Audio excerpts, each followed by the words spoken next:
ప్రభునందు ప్రియులరా, యేసుక్రీస్తు ప్రభువారి యొక్క అతి శ్రేష్టమైన నామంలో మీ అందరికీ నా హృదయపూర్వకమైనటువంటి వందనాలు తెలియజేసుకుంటున్నాను.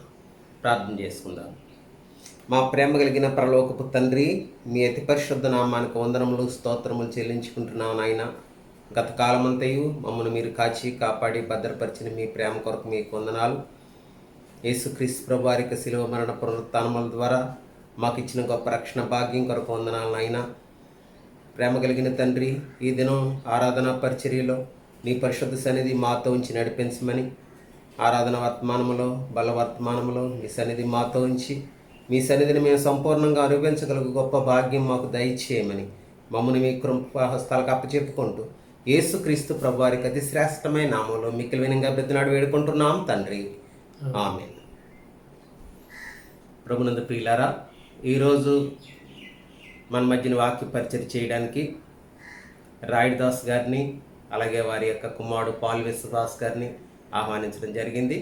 వారు ఈ దినమందు మనకు వాక్య పరిచయం చేస్తారు. ప్రభునందు ప్రియులరా, మన ప్రభువుని స్తుతించుటకు గాను మనం ఆయన సన్నిధిలో చేరి ఉన్నాం కనుక దేవుని యొక్క వాక్యంలో స్తుతించుటకు ఒక భాగం చదువుకుందాం. 103వ కీర్తన 3 వచనాలు, మొదటి 3 వచనాలు చదువుకుందాం. నా ప్రాణమా యెహోవాను సన్నుతించుము, నా అంతరంగమున ఉన్న సమస్తమా ఆయన పరిశుద్ధ నామమును సన్నుతించుము. నా ప్రాణమా యెహోవాను సన్నుతించుము, ఆయన చేసిన ఉపకారము దేనిని మరువకుము. ఆయన నీ దోషములన్నిటినీ క్షమించువాడు, నీ సంకటములన్నిటినీ కుదుర్చువాడు. ప్రార్థన చేసుకుందాం. అత్యంత ప్రేమగల మహాపరిశుద్ధుడైన దేవా, మీ పాదారవిందాలకునైనా సాష్టాంగ దండ ప్రణామం ప్రభా. ఈ సమయంలో నీ బిడ్డలతో కలిసి తండ్రి నాయన నిన్ను స్తుతించుటకు, నిన్ను ఘనపరచుటకు, నిన్ను కొనియాడుటకు తండ్రి ఇచ్చిన ఈ అమూల్య తరుణాన్ని బట్టి మీకు కోట్లాది వందనాలు తండ్రి. అయ్యా ప్రభా, సాయం చేసి నీ బిడ్డలందరూ కూడా స్తుతించే హృదయం నాయనా మరి ఆనందంతో ఉరకలు వేసి నిన్ను స్తుతించినట్లుగా, గానం చేయనట్లుగా కృప చేసి మహిమ పొందమని యేసునామమున వేడుకుంటున్నాం తండ్రి, ఆమేన్. ప్రభునందు పిల్లరా, ప్రభువుని స్తుతించుకుంటున్నాం. దైవజనుడైనటువంటి దావీదు గారు మానవులందరిలో ఎక్కువగా స్తుతించిన వ్యక్తిగా కనపడుతున్నాడు దేవుణ్ణి. అంతగా స్తుతించిన వారు కనపడరు. అందుకనే ఆయన ద్వారా కీర్తనలో అనేకమైన కీర్తనలు రాయించుకున్నాడు దేవుడు. ఆ కీర్తనలు భలే విచిత్రంగా ఎన్నెన్నో సందర్భాల్లో, అంటే మేలుకరమైన సందర్భాల్లో, కష్టాలతో కూడిన సందర్భాల్లో కూడా ఆయన కీర్తనలు రాయగలిగాడంటే దేవుణ్ణి ఎల్లప్పుడూ స్తుతించడం ఆయన ద్వారా బాగా నేర్చుకోవాలి మనం. మరి ఎలా స్తుతిస్తున్నామో ఒకసారి గమనించుకోండి.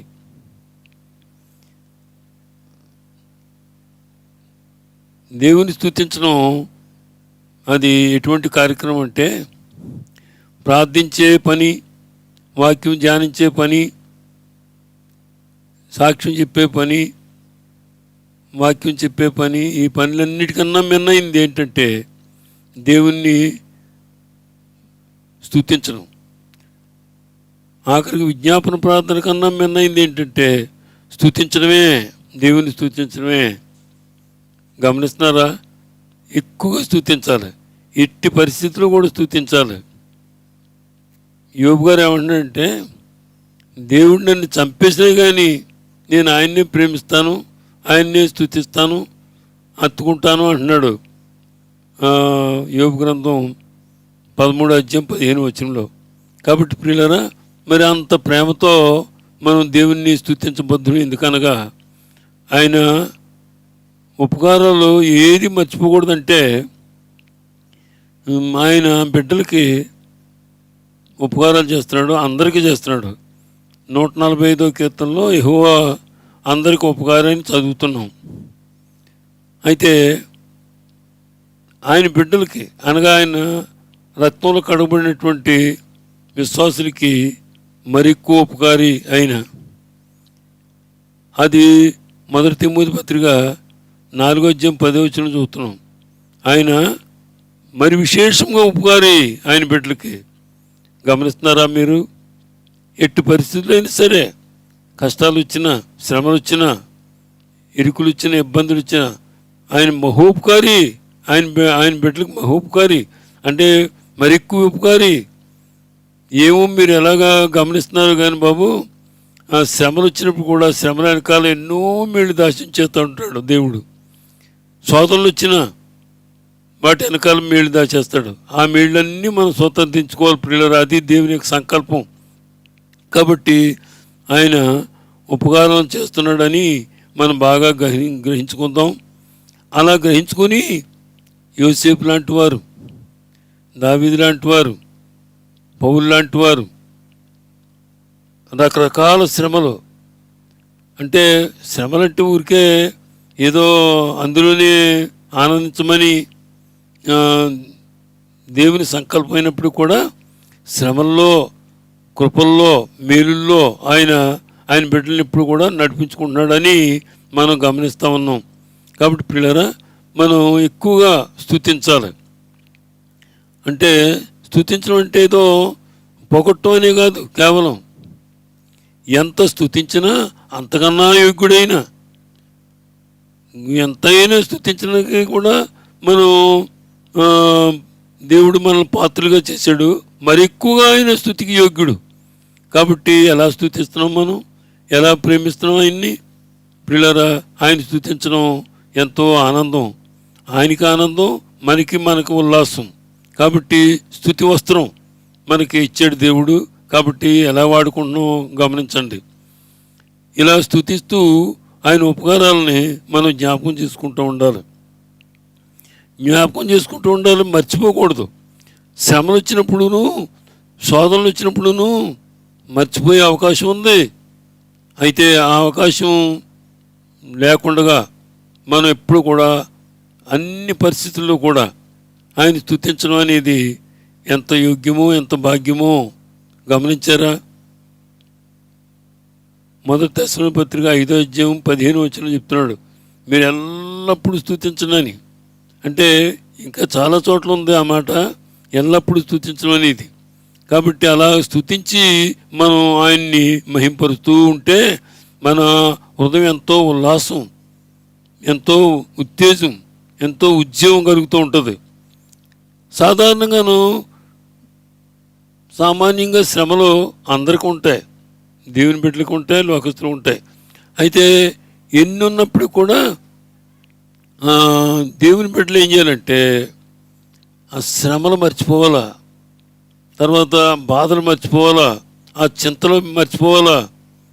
ఎందుకంటే మన చింత అంతా మూసేవాడైనా, మన చింత అంతా తీర్చేవాడైనా ఆయన ఎంత ఉపకారమో, ఎంత మహోపకారమో. అబ్బబ్బబ్బా, ఆయన ప్రేమ పొంగి ఉప్పొంగి పొర్లి ప్రవాహం అయిపోవాలండి. అలా అయిపోయింది దేవుని బిడ్డలకి చాలామందికి. బైబిల్లో చూడండి, అలా శ్రమపడ్డవారు, అలా స్తుతించేవారు, వారు ఎంతో ధన్యులయ్యారు. కాబట్టి ఆయన చేసిన ఉపకారాలంటే ఎంత గొప్పవో. ఆ మహోపకారాలు ఏంటంటే దేవుని యొక్క వాక్యం ఇచ్చేసాడు మనకి. ఎందుకనగా వాక్యం మన పాదాలకు దీపం, మన త్రోవకు వెలుగు. ఈ భూలోకంలో, ఈ పాపభూయిష్టమైన ఈ లోకంలో ఆ వాక్య వెలుగు వల్లే మనం ఆనందంగా ఉన్నాం. ఆ వాక్య వెలుగు వల్లే మనం ఉత్తేజం పొందుతున్నాం. మరి ఆయన్ని ఎంతైనా గణపరచాలని ఆశ మరల ఎక్కువతో ఉంది. కాబట్టి ప్రియులారా, వాక్యం అంటే మీరు ఏమనుకుంటున్నారో, వాక్యం నీ కళ్ళెదురుగున్న ప్రభు అయినా, ఆయన ప్రభు అన్నమాట వాక్యం. నువ్వు అన్నదంతా వింటున్నాడు, వాక్యం వింటుంది. ఆ వాక్యం వింటుంది, వాక్యం జవాబు చెప్పుద్ది. కాబట్టి ప్రియులారా, వాక్యం యేసు ప్రభు, దేవుడు, వాక్యం దేవుడు. కాబట్టి మనకి ఎంత ధైర్యంతో, ఎంత బలంతో, ఎంత ఆనందంతో నిండిపోయామో. వాక్యం లేని వారు కేవలం లోకస్తులు, కేవలం నశించేవారుగానే ఉంటారు. కాబట్టి అట్టి వారిని రక్షించడానికి గాను వాక్యం దేవుడిచ్చాడు. వాక్యాన్ని బట్టి మనం ఎల్లప్పుడూ కూడా స్తుతిస్తూ ఉండాలి. వాక్యంలో ఉన్న భాష అంతా మీకు తెలుసా? ఆ భాష ఎంత మంచిదో, ఆ భాష ఎంత పరిశుద్ధమైందో. ఒక్క మాట అయినా, ఒక్క పొల్లైనా అస్సలు కూడా తప్పు ఉండదే.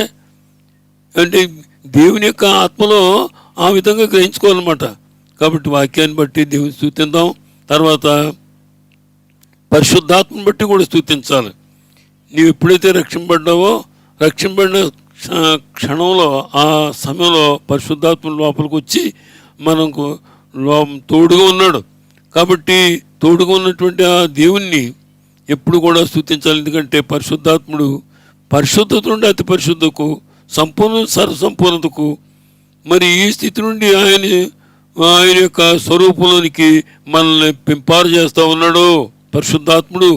కాబట్టి పరిశుద్ధాత్ముడు నీతో ఉన్నాడంటే నువ్వు అది గ్రహిస్తూ ఉంటే నీ ప్రాణం పోతున్నప్పుడు కూడా ఆనందంగానే ఉంటావు తప్ప ప్రాణం పోతుంది ఇంకేముందనుకో. అసలు అంత ప్రేమ అన్నమాట దేవుని ప్రేమ. ఎందుకంటే ఆయన ఆత్మయ్య ఉన్నాడు, ఆయన పరిశుద్ధుడు కాబట్టి మనం పరిశుద్ధులు ఉండాలి. కాబట్టి ఆయన మనతో ఉంటాడు, మనలో ఉంటాడు, మనకి ఎల్లప్పుడూ కూడా సహకారంగా ఉంటాడు. కాబట్టి ఆయన నీతో ఉండి ఇమ్మానుయేలు అని పేరు పెట్టుకున్నాడు ఆయన. అబ్బబ్బా, ఎంత మంచి దేవుడో! ఆ తండ్రి నీకు తోడుగా, నీడగా, జాడగా ఉన్నాడు. నీకు అండగా, కొండగా, బండగా ఉన్నాడు. నీకు కాపుగా, ప్రాపుగా, దాపుగా ఉన్నాడు. ఆయన ఎవరనుకుంటున్నావమ్మా? ఎవరనుకుంటున్నాయ్యా? నాయనా, జీవం గల దేవుడు, మంచి దేవుడు, మహాదేవుడు. విలువ పెట్టి కొనుక్కున్నాడు నిన్ను.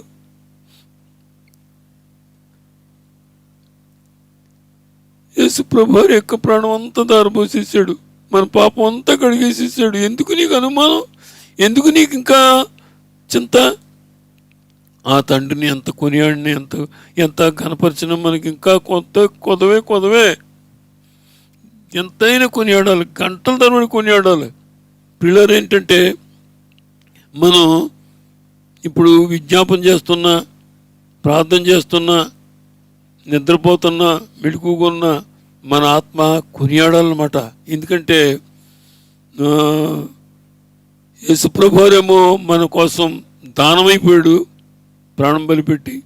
పరిశుద్ధాత్ముడేమో మనకు పానమైపోయాడు. ఆయన పరిశుద్ధాత్మని మనం స్వీకరించాం కనుక తండ్రి ఏమయ్యాడంటే గానమైపోయాడు.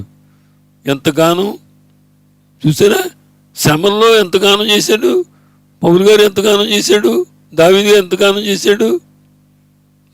ప్రతి గానంతో స్తుతియాగం చేస్తూ మన బలిదానం భాగ్యవంతులని గ్రహించి ఆయన స్తుతించుకుందాం, ఆయన మహింపరచుకుందాం, ఆయన్ని ఎల్లప్పుడూ కూడా పాడుకుందాం. అబ్బా, పాడుకుందాం పిల్లరా. మరి అలా పాడుకుంటే నువ్వు ఎంత బలవంతుడు యెహోవాయందు ఆనందించడం వల్ల మీరు బలం పొందుతారు. ఈ బలం, ఈ ఆనందం ఈ పాటల్లో, ఈ మాటల్లో, దేవుని యొక్క వాక్యంలో ఎంతో ఆనందం అన్నమాట. కాబట్టి పరిశుద్ధాత్ముడు ఇలాంటి ఆనందం ఇస్తున్నాడు. ఇప్పుడు పరిశుద్ధాత్మ నీలో ఉన్నాడు. యేసు ప్రభువు ప్రార్థన చేస్తున్నాడు అక్కడ పరలోకంలో తండ్రి కుడిపార్శ్వ నుండి. ఎవరి కోసం? తల్లి నీ కోసమే, తండ్రి నీ కోసమే. ఎందుకంటే పాపుల కోసం ఆనాడు శిలువ మీద చేసేసాడు ప్రార్థన ప్రభువారు.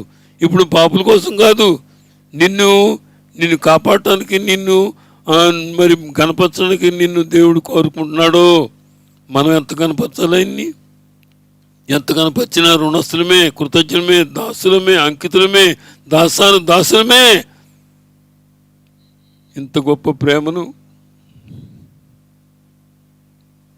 అడుగడుగున, అనుక్షణాన, దినదినాన ఆయన్ని స్తుతిగానం చేస్తూ ఆనందించాలండి. శ్రమల్లో ఆనందించారండి. పౌలుషీలను ఆ జైల్లో కొట్టేసేసి జైల్లో పెట్టేసి ఎంత కీర్తన పాడారంటే ఏంటని కీర్తన అంటే సంతోషం ఉంటేనే కీర్తన, అంతేగాని ఏడుపు కట్టుకుని కీర్తన కాదు. అలాంటి సంతోషంతో అలాగా మరి మాకు ఒక సోదరుడు ఉన్నాడు విజయవాడలో. ఆయన ఎంత చక్కగా విశ్వాసం ఉన్నాడో, ఆయన భార్య మరి వనజాక్షి మంచి విశ్వాసం ఉన్నారు. అలాంటి సేవలో ఉన్నటువంటి ఆయన నిడదవోలులో రైలు ప్రమాదంలో పడిపోయాడు. పడిపోతే కాలు కట్ అయిపోయింది. నిడదవోలు కొంచెం దూరాన కట్ అయిపోతే, అయ్యా నేను పడిపోయాను, రైలు కింద పడిపోయాను, చచ్చిపోతున్నాను, అయ్యా ఎవరైనా కాపాడని అంటున్నాడు. ఎవరు రావట్లేదు, భయపడిపోతున్నారు దూరం నుండి. అయితే ఆ సమయంలో పాట పాడాడండి బాబు. పాట పాడుతున్నాడు అనమాట. ఎక్కడితే దేవుని ఆత్మ అలాగే ఆనందం ఇచ్చేస్తాడు. ఆనందం ఇచ్చేస్తే నీకు పాట వచ్చేస్తూ ఉంటుంది. కాబట్టి శ్రమల్లో అయినా, నిందల్లో అయినా, హింసల్లో అయినా, అయితే ఎప్పుడైతే అలా పాడాడో అక్కడ యూబ్ గారు అని ఆయన ఉన్నాడంట రైల్వే స్టేషన్లో. ఆయనకి వినబడి అయ్యో ఎవరో సోదరులాగా ఉన్నాడని వెళ్ళి చూసి అతన్ని కాలు కట్ అయిపోయింది, కాలు మిగతా ఆయన్ని చక్కగా రైలు ఎక్కించుకుని రాజమండ్రి తీసుకొచ్చేసి హాస్పిటల్ పెట్టేసి 3 నెలల్లో చక్కగా గాయం మానిపోయింది. దేవుడిని ఎంతో స్తుతించి సేవిస్తూ ఉన్నారు. పాటలండి, ఏ మాటలు కాదు, ఆ పాటలు అన్నమాట. ప్రతి గానంతో స్తుతియాగం చేస్తూ బలిదాన భాగ్యవంతులు మనం ఎల్లప్పుడూ గ్రహిస్తూ ఆయన కొరకు శ్రమిస్తూ సాగిపోదాం. ఎక్కడ ఆగిపోకుండా, ఎక్కడ వీగిపోకుండా, ఎట్టి పరిస్థితులైనా సరే ఆయన్ని స్తుతించాలి, ఆయన్ని మహింపరచాలి, ఘనపరచాలి. ఎందుకంటే సంతోషం ఉండటమే దేవుని యొక్క ఆశయం. ఎల్లప్పుడూ కూడా ఉల్లాసంగా ఉండటమే దేవుని యొక్క ఆశయం. కాబట్టి ఆయన ఎల్లప్పుడూ సంతోషంగా ఉండండి, ఎల్లప్పుడూ స్తుతించండి, ఎల్లప్పుడూ కూడా ఆయన ఎందు ఆనందించండి అని దేవుడు మనకు సెలవు ఇచ్చాడు. కాబట్టి ఎలా సంతోషిస్తున్నాం, ఎలా స్తుతిస్తున్నాం? మరి ఎక్కువగా స్తుతించాలి, ఎక్కువగా శ్రమించాలి, ఎక్కువగా ఆనందించాలి, ఎక్కువగా ఫలించాలి. కనుక ప్రియులారా, మరి 91వ కీర్తనలో అంటున్నాడు దేవుడు, మహోన్నతుని చాటును నివసించేవాడే సర్వశక్తి నీడను విశ్రమించేవాడు అని చెప్తూ అక్కడ అంటున్నాడు. ఏమన్నాడు? రాత్రి వేళ కలుగు భయముకైనను, పగటి వేళ ఎగురు బాణముకైనను, చీకట్లో సంచరించు తెగులుకైనను, మధ్యాహ్నము పాడు చేయు రోగముకైనను భయపడకుందువు. ఎందుకనగా ఆయన నీకు తోడుగా ఉన్నాడు, ఆయన నీతో ఉన్నాడు కనుక భయపడు అంటున్నాడు దేవుడు. తర్వాత దూతలు కూడా నీకు కాపుగా ఉన్నారు, నీకు తోడుగా ఉన్నారు, నీకు భయపడ పనే లేదని దేవుడు అక్కడ ధైర్యం చెప్పేస్తున్నాడు. ఎందుకంటే పగటి వేళమ్మో సూర్యాసిస్, సూర్యుని వల్ల వచ్చే తెగులు ఏంటంటే సూర్యాసిస్. రాత్రి వేళేమో చంద్రుడి వల్ల వచ్చే తెగులు ఏంటంటే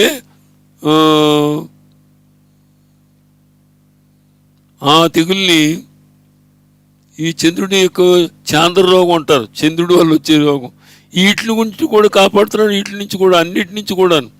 అసలు ఏ తెగులు రాకుండా కాపాడుతాడు. కానీ తెగులు వచ్చినా, ఏమొచ్చినా, ఎన్ని పరిస్థితులు వచ్చినా కానీ యోబుని ఎలాగైతే ఆశీర్వించాడో అలాగా ఆశీర్వించడానికి సిద్ధంగా ఉన్నాడు తండ్రి. ఆయనకు అసాధ్యమైంది ఏముంది? చచ్చిపోయిన వాడిని బతికించాడంటే, అసలు చచ్చిన మనల్ని ఆయన రక్తంలో కడిగేసేసి బతికించాడంటే మనం ఎందుకు పనికి వచ్చిన వాళ్ళు, ఎందుకు పోయిన పని ఏం చేయాలి మనం భూమి మీద?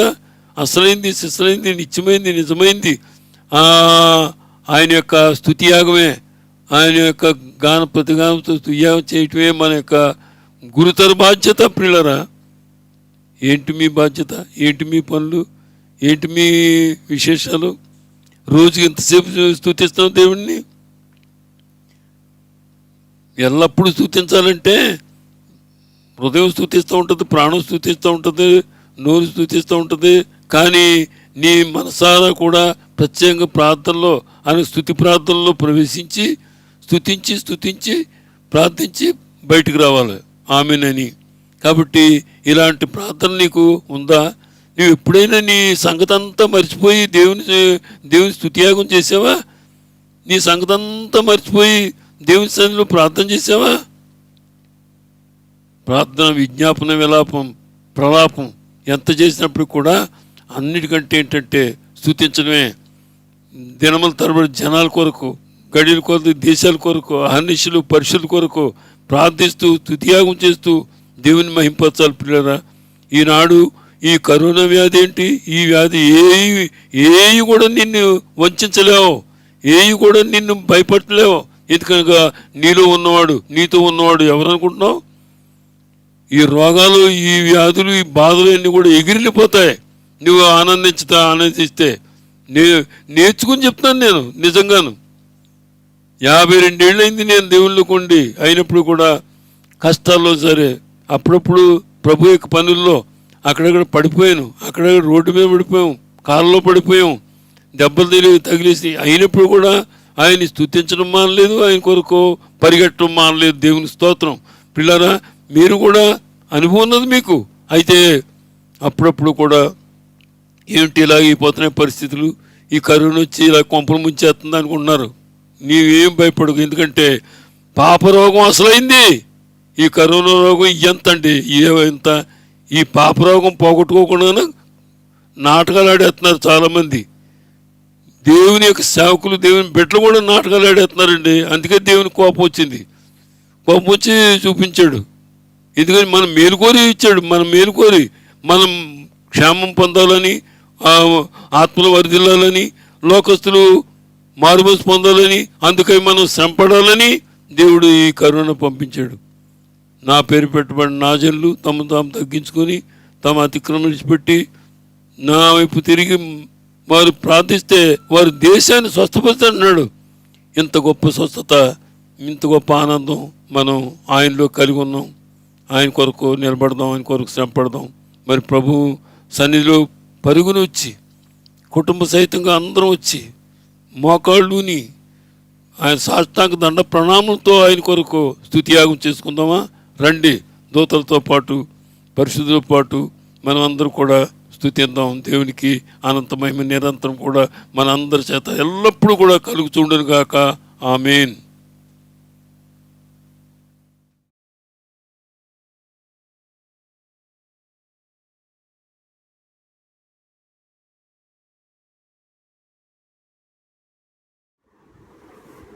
దేవుని పరిశుద్ధ నామానికి మహిమ కలుగును గాక.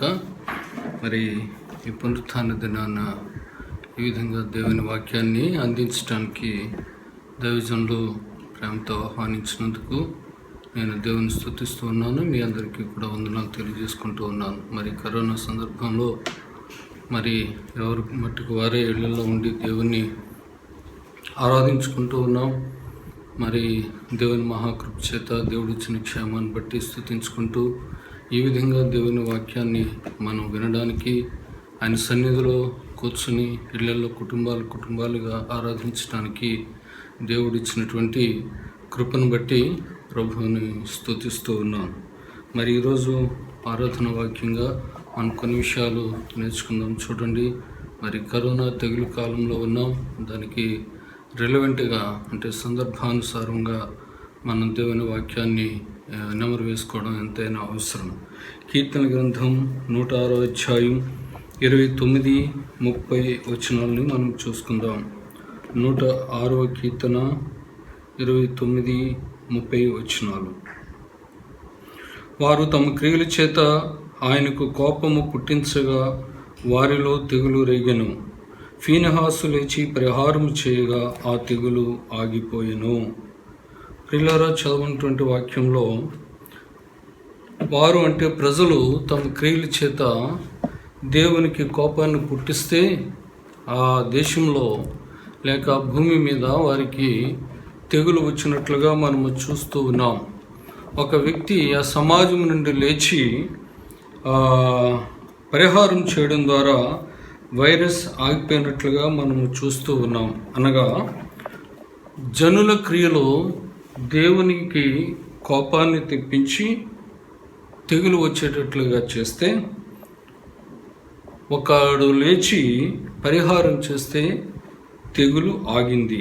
పిల్లలు చదవనటువంటి ఈ వాక్య భాగాన్ని మనం చూస్తే అక్కడ ఒక తెగులు వచ్చినట్లుగా, దేవునికి కోపం రావడం ద్వారా తెగులు వచ్చినట్లుగా, ఒక వ్యక్తి చేసినటువంటి పరిహారము లేక పరిష్కారము వల్ల ఆ తెగులు ఆగిపోయినట్లుగా మనం చూస్తూ ఉన్నాం.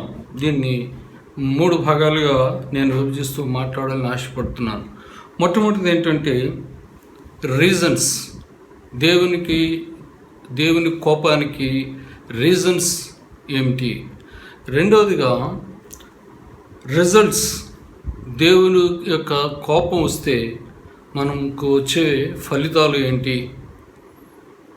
మూడవదిగా రెమెడీస్, నివారణ, ఆ కోపం తగ్గించడానికి, దేవుని కోపం ద్వారా వచ్చే ఫలితాలను నివారించడానికి చేయాల్సిన పరిష్కారం ఏంటి.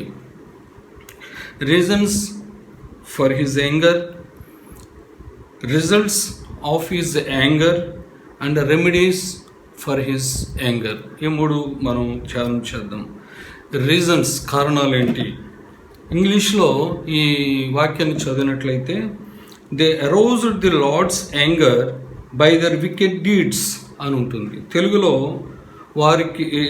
అయితే ఇక్కడ కోపం పుట్టించగానే ఉంది, కానీ ఇంగ్లీష్ వాక్యం చూస్తే ఆయనకు కోపం రేపగా అని ఉంది. అంటే ఆల్రెడీ కోపం ఉంది, కోపం పుట్టి ఉంది, ఆ కోపాన్ని ఇంకా రెట్టించగా రేపగా అని ఉంది.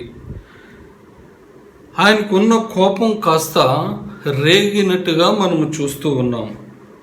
అంటే కోపం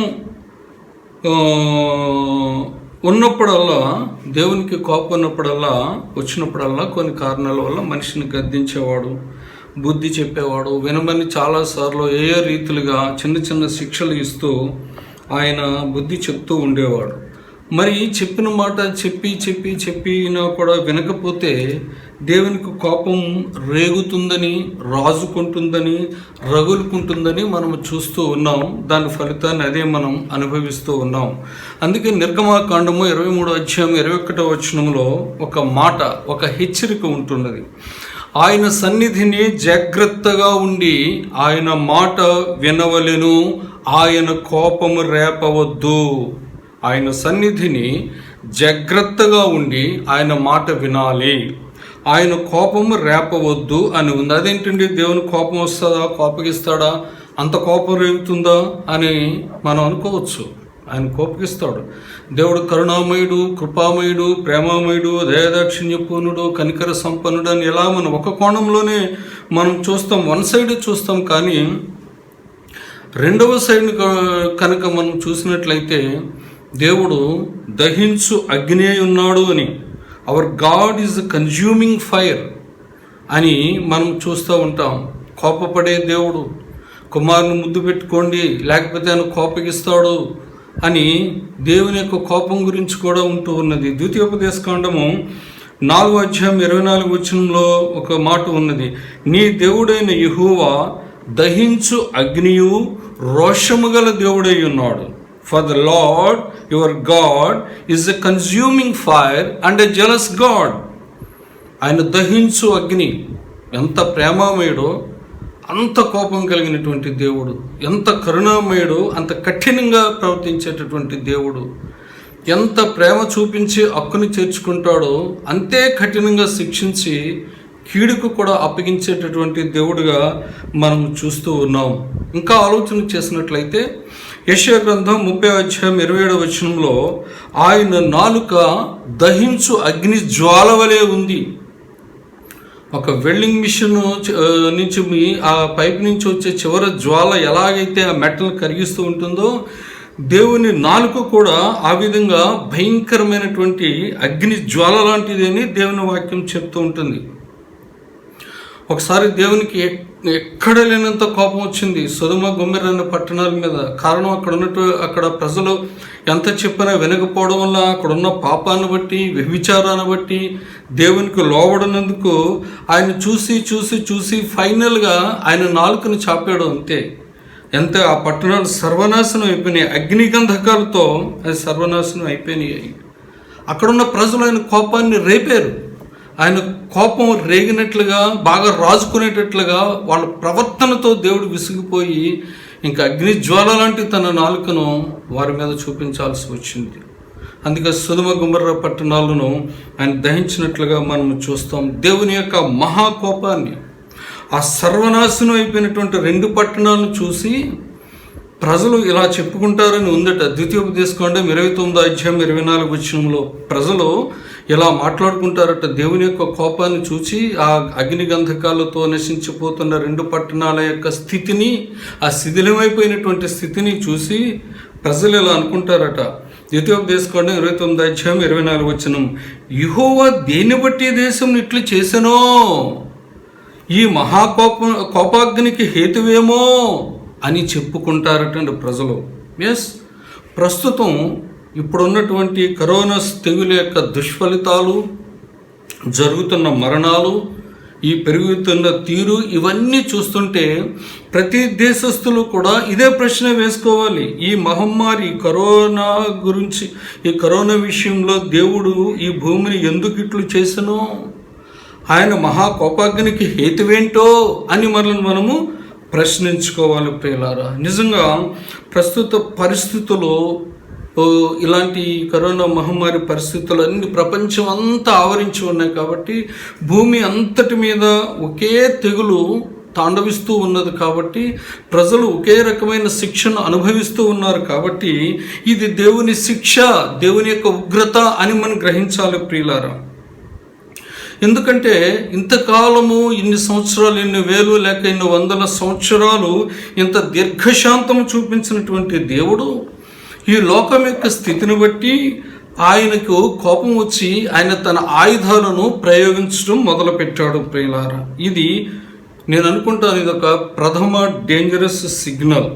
ఒక రకంగా చెప్పాలంటే ఇది ప్రమాద సూచిక అయినప్పటికీ, ఒక కరువును పంపించినప్పటికీ కూడా దేవుడు ప్రేమించి ప్రజలు తన వైపు మళ్ళుకోవడానికి దేవుడు ప్రజలకు ఇచ్చిన ఒక కృపతో కూడిన ఆపర్చునిటీ, తరుణంగా మనం తీసుకోవాలి. కారణం ఏంటంటే ఇంకా ముందు ఉన్నది ముసళ్ళ పండగ, క్రోకడైల్ ఫెస్టివల్ అంటారు. చూడండి, యెషయా గ్రంథము 13వ అధ్యాయము 5 నుంచి 8 వచనాలు మనం కనుక చూసినట్లయితే, యెషయా గ్రంథం 13వ అధ్యాయం 5 నుంచి కొన్ని వచనాలు మనం చూసినట్లయితే, సర్వలోకమును పాడు చేయుటకై ఆయన దూరదేశము నుండి, ఆకాశ దిగంతముల నుండి యెహోవాయును ఆయన క్రోధము తీర్చు ఆయుధములను వచ్చుచున్నారు. ఆయనకు ఆయుధాలు ఉన్నాయి, ఆయన కోపాన్ని తీర్చే ఆయుధాలు ఆయన దగ్గర ఉన్నాయి, ఆయన దగ్గర సాధనాలు ఉన్నాయి. అందుకే యెహోవా దినము వచ్చుచున్నది, ఘోషించుడి, అది ప్రళయము వలె సర్వశక్తుడగు దేవుని యొద్ద నుండి వచ్చును. అందుచేత బాహువులన్నీ దుర్బలమగును, ప్రతివాని గుండె కరిగిపోవును, జనులు విభ్రాంతి నొందుదురు, వేదనలు దుఃఖములు వారికి కలుగును.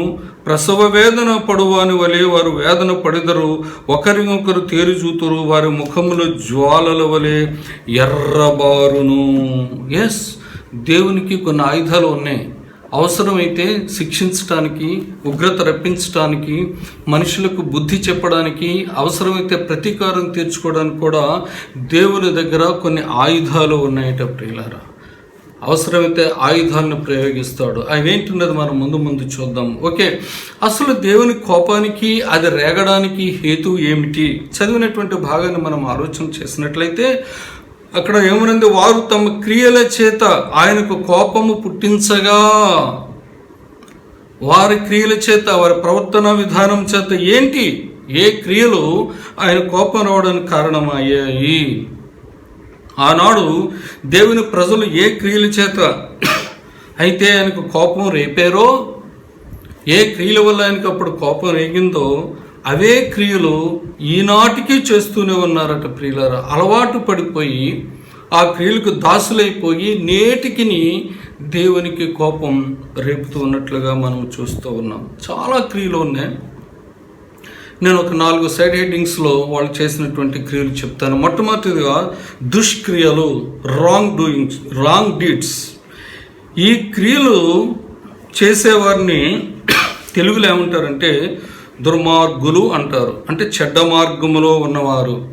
నరులు చేస్తున్నటువంటి ఈ దుష్కార్యముల వల్ల, దుష్క్రియల వల్ల దేవునికి బాగా కోపం వచ్చినట్లుగా మనము చూస్తూ ఉన్నాం. ఆనాడు దేవుని ప్రజలైనటువంటి ఇశ్రాయేలీయులు చేసినటువంటి దుష్కార్యములు ఏమిటంటే, న్యాయాధిపతులు 10వ అధ్యాయము 6 నుంచి 8 వచనాల్లో ఉంటూ ఉన్నది. మొదటి మాట ఏమిటంటే, వారు దేవునిని విసర్జించారు. రెండవదిగా ఆయన సేవను మానివేశారు. మూడవదిగా అన్య దేవతలను పూజించారు అని ఉన్నది ప్రియులారా. 3 విషయాలు చేశారు. వాళ్ళు చేసినటువంటి దుష్కార్యాలు ఏంటంటే, అక్కడ రాయబడింది, వారు దేవునిని విసర్జించి ఆయన సేవను మానివేశారు, అన్య దేవతలను పూజించారు. ఇంకా 7వ వచనంలో చూస్తే, దేవుని కోపాగ్ని వారి మీద మండగా అప్పుడు దేవుడు శత్రువుల చేతికి వారిని అప్పగిస్తే 18 సంవత్సరాలు వారు చితక్కొట్టి దెబ్బలు కొట్టేవారటండి, చితక్కొట్టేవారట వాళ్ళని. అయినా బుద్ధి రాలేదు.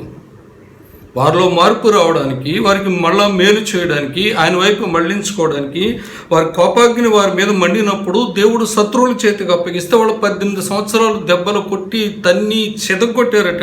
అయినా వాళ్ళకి బుద్ధి రాలేదు. అందుకు 6వ వచనం ఏముంటుందంటే, యెహోవా సన్నిధిని మరలా దుష్ప్రవర్తనులైరి. అంటే they have intentionally repeated their evil behaviour. ఇంటెన్షనల్గా రిపీట్ చేస్తూ ఉన్నారు. వారు తమ దుష్క్రియల చేత, దుష్ప్రవర్తన చేత దేశాన్ని అపవిత్రం చేసేశారు అని ఉన్నది ప్రియులారా. అక్కడ మనుషులు చేస్తున్నటువంటి ఆ దుష్క్రియలు ఎంత హేయంగా ఉన్నాయంటే చాలా భయంకరమైన మాట ఉన్నది. మనుషులు చేస్తున్నటువంటి, లోకంలో చేస్తున్నటువంటి దుష్క్రియలు ఎలా ఉన్నాయంటే దేవుని దృష్టికి బహిష్టు అయిన స్త్రీ యొక్క అపవిత్రత వలె ఉందట. యెహెజ్కేలు గ్రంథం 36వ అధ్యాయము 17వ వచనంలో ఉంటుంది, బహిష్టు అయిన స్త్రీ యొక్క అపవిత్రత వలె ఉంటుంది అని. ఇంగ్లీష్లో లైఫ్ స్టడీ అప్లికేషన్ బైబిల్ ఏమని ఉందంటే, their conduct was like a women's monthly uncleanness in my sight అని ఉంది ప్రియులారా. అనగా ప్రతి నెల ఆ స్త్రీ యొక్క ఆ ధర్మం ప్రతి నెల జరుగుతున్నట్లుగా ఆ అపవిత్రత ఎలా ఉంటుందో అలాగే మీరు దుష్క్రియలు పదే రిపీటెడ్గా మీరు చేస్తూ ఉన్నారు, ఆ దుష్క్రియలకు అలవాటు పడిపోయారు అని దేవుడు చెప్తున్నట్లుగా ఉన్నది ప్రియులారా. జెఫన్యా గ్రంథం 3వ అధ్యాయము 7వ వచనంలో చూసినట్లయితే మధ్య నుంచి అవుతున్న, నా యందు భయభక్తులు కలిగి శిక్షకు లోబడుదురని నేను అనుకుంటేని కానీ వారు దుష్క్రియలు చేయటందు అత్యాశ గలవారైరి. ఈ చెడిపోయిన కార్యాలు చేయడానికి, దుష్క్రియలు చేయడానికి వాళ్ళు చాలా ఆసక్తితో ఉన్నారు, చాలా అత్యాశతో వాళ్ళు ఉన్నారట. దాని యందు ఆనందం కలిగి వాళ్ళు ఈ దుష్క్రియల యందు ఆసక్తి కలిగినట్లుగా మనం చూస్తూ ఉన్నాం. ఇంకా 6వ వచనంలో అంటాడు, నేను ఒకసారి అన్ని జనులను నిర్మూలన చేశాను వాళ్ళ ఎదురుగుండా, అయినా వాళ్ళకి బుద్ధి రాలా. వారి కోటలను పాడు చేశా, అయినా బుద్ధి రాలా. ఒక్కడూ సంచరించకుండా వారి వీధులను పాడు చేశా, జనులను పాడు చేశా, పట్టణాలను పాడు చేశాను. ఇలా చేస్తే నాకు లోబడతారని నేను అనుకున్నాను, కానీ వారు అత్యాశతో దుష్క్రియలు చేస్తూనే వస్తూ ఉన్నారు. నేను బుద్ధి చెప్పినప్పటికీ, గద్దిస్తున్నప్పటికీ, వాళ్ళకి నష్టాన్ని రప్పిస్తున్నప్పటికీ వారు ఇంకా ఆ దుష్క్రియలు ఏందో ఆనందిస్తూ అత్యాశ కలిగి వాళ్ళ దుష్క్రియలు చేస్తున్నారటండి. చూడండి, ఈ దినాల్లో కూడా చాలా మందిలో ఎంత చెడిపోయినటువంటి క్రియలు వారు చేస్తూ ఉన్నారంటే భూమి మీద చెడుతనం పెరిగిపోయింది పిల్లలు, చెడుతనం దారుణంగా పెరిగిపోయింది. ఈ తమ చెడుతనంతో వాళ్ళనే కాకుండా ఈ కాలాన్ని, ప్రకృతిని, సమాజాన్ని అందరినీ పాడు చేస్తూ ఉన్నారు. చూడండి ఎంత దారుణమైన సంగతులు జరుగుతున్నాయో. చిన్న చిన్న పిల్లల మీద అత్యాచారాలు జరుగుతున్నాయి, స్త్రీల మీద అత్యాచారాలు జరుగుతున్నాయి. ఒళ్ళు కొవ్వెక్కి దారుణమైన అత్యాచారాలు, హత్యలు, యాసిడ్ దాడులు, కత్తులతో నరకడాలు, దొంగతనాలు, దోపిడీలు, దుర్మార్గాలు, ఏమిటి ఎన్ని కామ చేష్టలతో వాళ్ళ కళ్ళు నెత్తి మీదకి ఎక్కిపోయి విచ్చలవిడితనంతో ఈ దుష్క్రియలేందో ఆనందిస్తూ జీవిస్తూ ఉన్నారు ప్రియులారా. ఎన్ని నిర్భయ చట్టాలు వచ్చినా, ఎన్ని దిశా చట్టాలు వచ్చినా అవే క్రియలు మరల వాళ్ళు చేస్తూ ఉన్నారు. భయం అనేది లేకుండా దుష్క్రియలు చేయడంలో అత్యాశను చూపిస్తూ ఉన్నారు. కారణం ఏంటి తెలుసా? వాళ్ళు చేసినటువంటి పనికి తగిన శిక్ష కలగకపోవడం అని బైబిల్ గ్రంథం చెప్తూ ఉన్నది. ప్రసంగి గ్రంథం 8వ అధ్యాయము 11వ వచనంలో ఈ విధంగా ఉంది: దుష్క్రియకు తగిన శిక్ష శీఘ్రముగా కలుగకపోవుట చూచి మనుష్యులు భయం విడిచి హృదయపూర్వకంగా దుష్క్రియలు చేయుదురు అని ఉంది. ప్రియులారా, వెంటనే శిక్ష కలగకపోవడం చూసి దేవుడు ఎందుకు దీర్ఘశాంతాన్ని చూపిస్తున్నాడు, కరుణా కటాక్షాలు చూపిస్తూ ఉన్నాడు. మారుతాడులే అని దేనికి భయపడరు వాళ్ళు, కోర్టు శిక్షలకు భయపడరు, దేవుని శిక్షలకు భయపడరు. వారి ఆ క్రియలు చేయడంలో అత్యాశక్తి కలిగి ఉన్నారు. సేమ్ సిచ్యువేషన్ టుడే, ఈ రోజుల్లో అదే జరుగుతూ ఉన్నది, రిపీట్ అవుతూ ఉన్నది. జకర్యా గ్రంథము 1వ అధ్యాయం 4వ వచనంలో అంటాడు, అందుకే మీరు మీ పూర్వీకుల్లో ఉండొద్దు, మీ దుర్మార్గతను మీ దుష్క్రియలను మాని నా వైపు తిరగండి అని వారికి ప్రకటించినా వారు వినకపోయారు, నా మాట ఆలకించకపోయారు అని దేవుడు చాలా కోపంతో, రోషంతో, చాలా ఇంకా రగిలిపోతున్నటువంటి కోపంతో అంటూ ఉన్నాడు, నా వైపు తిరగండి అని నేను వారికి ప్రకటించిన, పెందలకడ లేచిన ప్రవక్తలను పంపించిన, ఆయా విధాలుగా ఆయా మీడియా ద్వారా ఆయా సేవకుల ద్వారా ఎన్నో విధాలుగా నేను వారి దగ్గరికి వాక్యాన్ని, నా మాటను పంపించినప్పటికీ కూడా వాళ్ళు వినలేకపోయారు, ఆలకించలేకపోయారు అని దేవుడు కోపంతో అంటున్నాడు. మరి నా మాట వినకపోతే, నా పిల్లలు నా మాట వినకపోతే సృష్టించిన నా తండ్రికి నాకు కోపం రాదా? నేను శిక్షించనా? వారి క్రియలే నాకు కోపాన్ని రేపుతున్నాయి అంటున్నాడు. అందుకే యెషయా గ్రంథం 1వ అధ్యాయంలో తన బాధను సృష్టితో చెప్పుకుంటూ ఉన్నాడు. మనుషులు చేసిన పనులను ఈ సృష్టిని పిలిచి అంటున్నాడు, ఆకాశము ఆలకించు, భూమి చెవియొగ్గు, నేను పిల్లలను పెంచి కని పెద్ద చేశాను. ఎద్దు తన కామందు నెరుగును, గాడిదకు తన సొంత వాడిని దొడ్డి తిరుగును, కానీ నా ప్రజలు వివేచింపరు. వాళ్ళ సృష్టికర్త ఎవరో తెలియదు, వాళ్ళ రక్షకుడు ఎవరో తెలియదు, నన్నే వాళ్ళు మర్చిపోయి ఉన్నారు అంటున్నాడు. కనీసం గాడిద కన్నా సొంత వాడిని దొడ్డి తెలుస్తుందట, ఎద్దుకు తన వానరు కామంది ఎవరో తెలుస్తుందట, సృష్టిలో ప్రతి జంతువుకు తన వానరు ఎవరో తెలుసు, ఆఖరికి బురదలో తిరిగే పంది కూడా తన సొంత వానరు ఎవరో కూడా తెలుసు. కానీ నేను సృష్టించిన నా పిల్లలు పెరిగి పెద్దయ్యి ఆశీర్వదించబడిన తర్వాత సృష్టికర్త ఎవడు అని ప్రశ్నించే స్థితికి వచ్చారు. వాళ్ళు చేస్తూ వాళ్ళు ఇష్టం వచ్చినట్లుగా వాళ్ళు బిహేవ్ చేస్తూ ఉన్నారు. ఈ దుష్క్రియలు చేయడం వల్ల వాళ్ళు నాకు దూరం అయిపోయారు. ఎప్పుడైతే దూరం అయిపోయారో వాళ్ళ పన్నులతో నేను విసిగిపోయి నేను విరోధనైపోయాను అంటున్నాడు. నా మీద వారు విరోధ భావాన్ని వాళ్ళు తెచ్చేసుకున్నారు అని అంటున్నాడు. పైగా సత్య సువార్తను అడ్డగిస్తూ ఉన్నారు, క్రీస్తుకు విరోధంగా బిహేవ్ చేస్తూ ఉన్నారు. అందుకే దేవుని సేవకులను బాధిస్తూ ఉన్నారు, దేవుని మందిరాలను పాడు చేస్తూ ఉన్నారు. దుష్క్రియలకు అలవాటు పడిన వాడు ఏం చేస్తాడంటే సత్క్రియలు బోధించేవారిని కానీ, ఆ సత్యమునకు కర్త అయినటువంటి దేవుణ్ణి కానీ, ఆ బోధ కానీ వారికి నచ్చదటండి. ప్రియులారా, దుష్క్రియలకు అలవాటు పడిన గాడిదల్లాగా వారు తిరుగుతున్నట్లుగా ఉంటూ ఉన్నది. ప్రియులారా, పేతురు పత్రికలో అంటాడు కదా, 2 పేతురు 2:12 వారు పట్టబడి చంపబడుటకే స్వభావ సిద్ధంగా పుట్టిన వివేక శూన్యములకు మృగముల వలె ఉండి, కొన్ని మృగాలు పట్టుకుని తినడానికే, అవి చంపబడి కోసుకుని తినడానికి ఉపయోగపడితే, అలాగా అటువంటి వివేక శూన్యములకు మృగముల వలె ఉండి తమకు తెలియని విషయాలను గురించి దూషిస్తూ తమ దుష్ప్రవర్తనకు ప్రతిఫలంగా వారు హాని అనుభవిస్తూ తాము చేయు నాశనముతోనే తామే నాశనము పొందుతారని పేతురు భక్తుడు చెప్తూ ఉన్నాడు. ప్రియులారా, ఇంత ఘోరం అండి. వివేకం లేనటువంటి మనుషులు మృగాల్లాగా బిహేవ్ చేస్తూ ఉన్నారు, పశువులాగా ప్రవర్తిస్తున్నారు.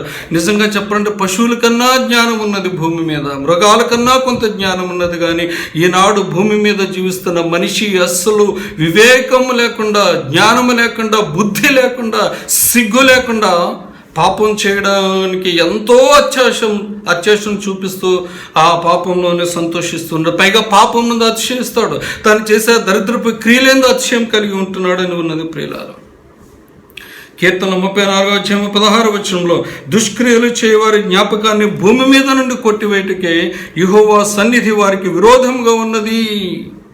అందుకే ఎప్పుడైతే దేవుడు విరోధంగా ఉన్నాడో ఎప్పుడైతే విరోధం వచ్చిందో దేవుడు ఇటువంటి తెగులు, కరోనా లాంటి తెగులు అనుమతించినట్లుగా చూస్తూ ఉన్నాం. నేనంటాను, దేవుని యొక్క కోప ఫలితమే ఈ కరోనా ప్రియులారా. ఇర్మియా 3:5 ఉంది, ఆయన నిత్యం కోపిస్తాడా ఏంటి, చూస్తాడా ఏంటి అని అనుకుంటూనే వాళ్ళు దుష్కార్యాలు చేస్తూనే ఉన్నారట. దేవుడు చూశాడో లేదో, చూసేవాడో కాదో, దేవుడు కన్నులున్నవాడో కాదో లేదో అన్నది తెలియడానికే now the time has come. దేవుడు కరోనాను పంపించాడు. నువ్వు ఒప్పుకోవలసిందే. దుష్క్రియలు. రెండవది చెప్తున్నాను చూడండి, దుష్టక్రియలు. మొట్టమొదటిది దుష్క్రియలు, రెండవది దుష్టక్రియలు, వికెడ్ డీడ్స్. సామెతలు 11:19 ఒక మాట ఉన్నది, యథార్థమైన నీతి జీవదాయకము, దుష్టక్రియలు విడువక చేయువాడు తన మరణమునికై చేయును అని ఉంది ప్రియులారా. దుష్ట కార్యాలు చేసేవాడిని తెలుగులో దుష్టుడు అంటాం మనం. కీర్తన 107:17 బుద్ధిహీనులు తమ దుష్ట ప్రవర్తన చేతను తమ దోషము చేతను బాధ తెచ్చుకుందురు. దుష్టులు. ఒక దుష్టుని యొక్క ప్రవర్తన, ఆలోచనలు ఎలా ఉంటాయంటే కొన్ని మాటలు చూద్దాం. కీర్తన 9:16 దుష్టులు తాము చేసుకుని దానిలో చిక్కి ఉన్నారు అనే మాటను మనం చూస్తూ ఉన్నాం. దుష్టులు తాము చేసుకునే దానిలో అసలు ఏం చేసుకుంటున్నారు, వాళ్ళు ఏం చేస్తూ ఉన్నారు, వారి ప్రవర్తన ఏంటి, వారి ఆలోచన ఏంటంటే మనం ఆలోచన చేస్తే కీర్తన 10:4 అంటుంది, దుష్టులు పొగరెక్కి దేవుడు విచారణ చేయడని అనుకుంటారట. దేవుడు లేడని వారు ఎల్లప్పుడూ యోచిస్తారంట. ఇలాంటి జనం ఇప్పుడు లేరా? దేవుడు లేడనేవాళ్ళు కొంతమంది, దేవుడు ఉన్న విచారణ చేయడం అనుకునేవాళ్ళు. దీని అంతటికి కారణం అంటే పొగరెక్కి వీళ్ళకు ఉన్నటువంటి ఒక భయంకరమైన తత్వం ఏంటంటే పొగరు, తల బిరుసుతనం. వాడుక భాషలో గీరా అని అంటాం మనం. అంటే గర్వము నుంచి పుట్టుకొచ్చింది. గర్వంతోనే వాడు దేవుడు లేడనేవాడు ఒకడు ఉంటాడు. ఉన్నవాళ్ళు అసలు దేవుడు పట్టించుకోడు, దేవుడు ఏమీ పూనుకోడని విర్రవీగేవాళ్ళు కొంతమంది ప్రియులారా. దేవుడు ఉన్నాడు కానీ విచారణ చేయడు, ఎలాంటి ప్రతిఫలం రాదు అని ఒక విచ్చలవిడితనంతో ఈ పాపపు క్రియలు, హేయ క్రియలు, పనికిమాలిన క్రియలు జరిగించేవాళ్ళు చాలామంది ఉన్నారు ప్రియులారా. ఇప్పుడు కరోనా వైరస్తో బాగా బాధపడుతున్నటువంటి అగ్రదేశాలు కానీ, క్రైస్తవ దేశాలని కానీ పిలువబడుతున్న అన్ని దేశాల్లో కూడా ప్రజలు అనుకుంటున్నది ఇదే, మేము పాపం చేసినా మాకు ఏం కాదు, మాకు బోల్డ్ టెక్నాలజీ ఉంది, బోల్డ్ నాలెడ్జ్ ఉంది, బోల్డ్ ఐశ్వర్యం ఉంది, మాకు కావాల్సిన ఎన్ని ఉన్నాయి, ఇంకా దేవునితో మాకు పని ఏంటని పొగరెక్కి బిహేవ్ చేయడం వల్ల దేవుడు ఒక శిక్షను పంపించినట్లుగా చూస్తాం. ఇంకా 2వ ఉంటుంది, దుష్టుడు గర్వించి అంటే పొగరెక్కి దీనిని వడిగా తరుముచున్నాడట ప్రియులారా. వారి బలాన్ని బట్టి గర్వం, అధికారాన్ని బట్టి గర్వం, ఐశ్వర్యాన్ని బట్టి గర్వం, టెక్నాలజీని బట్టి గర్వం, మెడికల్ ఫెసిలిటీస్ని బట్టి గర్వం. అందుకే అక్కడ అంటాడు, దుష్టుల యొక్క పొగరును అణుచువాడు ఆయనే. వాళ్ళ మనోభిలాషను బట్టి వాళ్ళు అతిశయపడతారట. ఇంకా 6వ అంటారట, మేము కదల్చబడము, తరతరముల వరకు ఆపద చూడము, మాకు ఏమి రాదు, మాకు బోల్డ్ అధికారం ఉంది, బోల్డ్ టెక్నాలజీ ఉంది, దేవుడు కూడా మమ్మల్ని కదపలేడు అని వారు మనసులో ఒక ఇలాంటి చెత్త తుచ్చమైన అభిలాష వాళ్ళు కలిగి ఉంటారంట.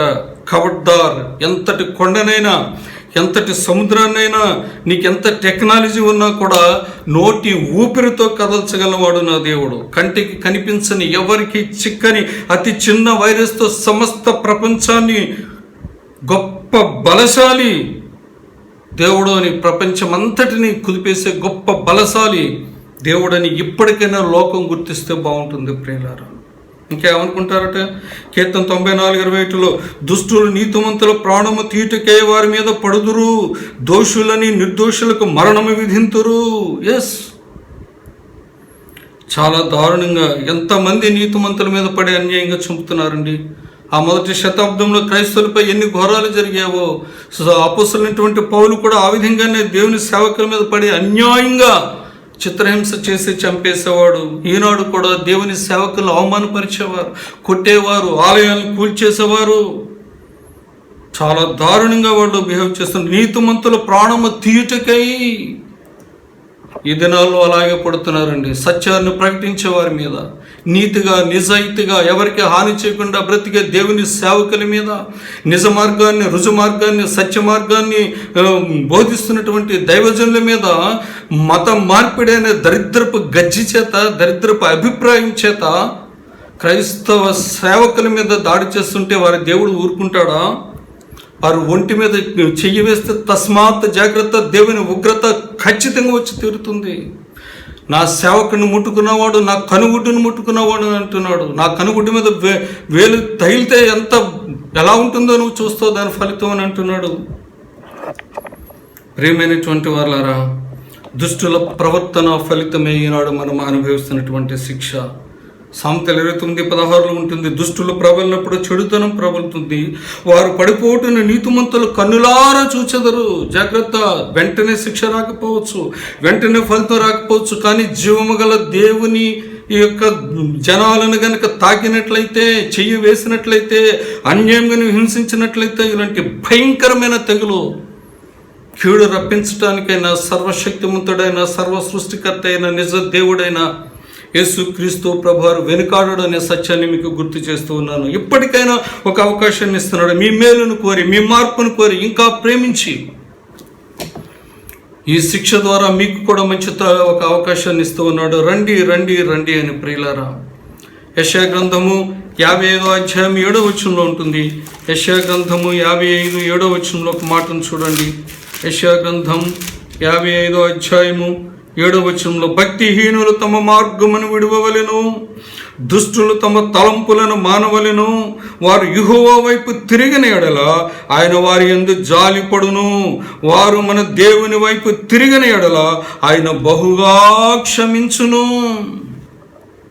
ఆయన జాలిపడే దేవుడు, క్షమించే దేవుడు. తప్పు తెలుసుకుని ఒప్పుకుంటే ఆయన క్షమించే దేవుడు. అలాగే యెహెజ్కేలు గ్రంథం 18:23 ఒక మాట ఉంది చూడండి. యెహెజ్కేలు గ్రంథం 18:23 దుష్టులు మరణమునందుట చేత నాకేమాత్రమైన సంతోషము కలుగునా, వారు తమ ప్రవర్తనను దిద్దుకొని బ్రతుకుటయే నాకు సంతోషం. వాళ్ళు చావడం, అలాగే దుష్టత్వంలో చనిపోవడం, నేను రప్పించిన కీడులో నాశనం అయిపోవడం నాకు ఇష్టం లేదు, కానీ వారి ప్రవర్తన సరిదిద్దుకుంటే నాకు సంతోషం, నాకు ఆనందం అని దేవుడు హెచ్చరిస్తూ ఉన్నాడు ప్రియులరా.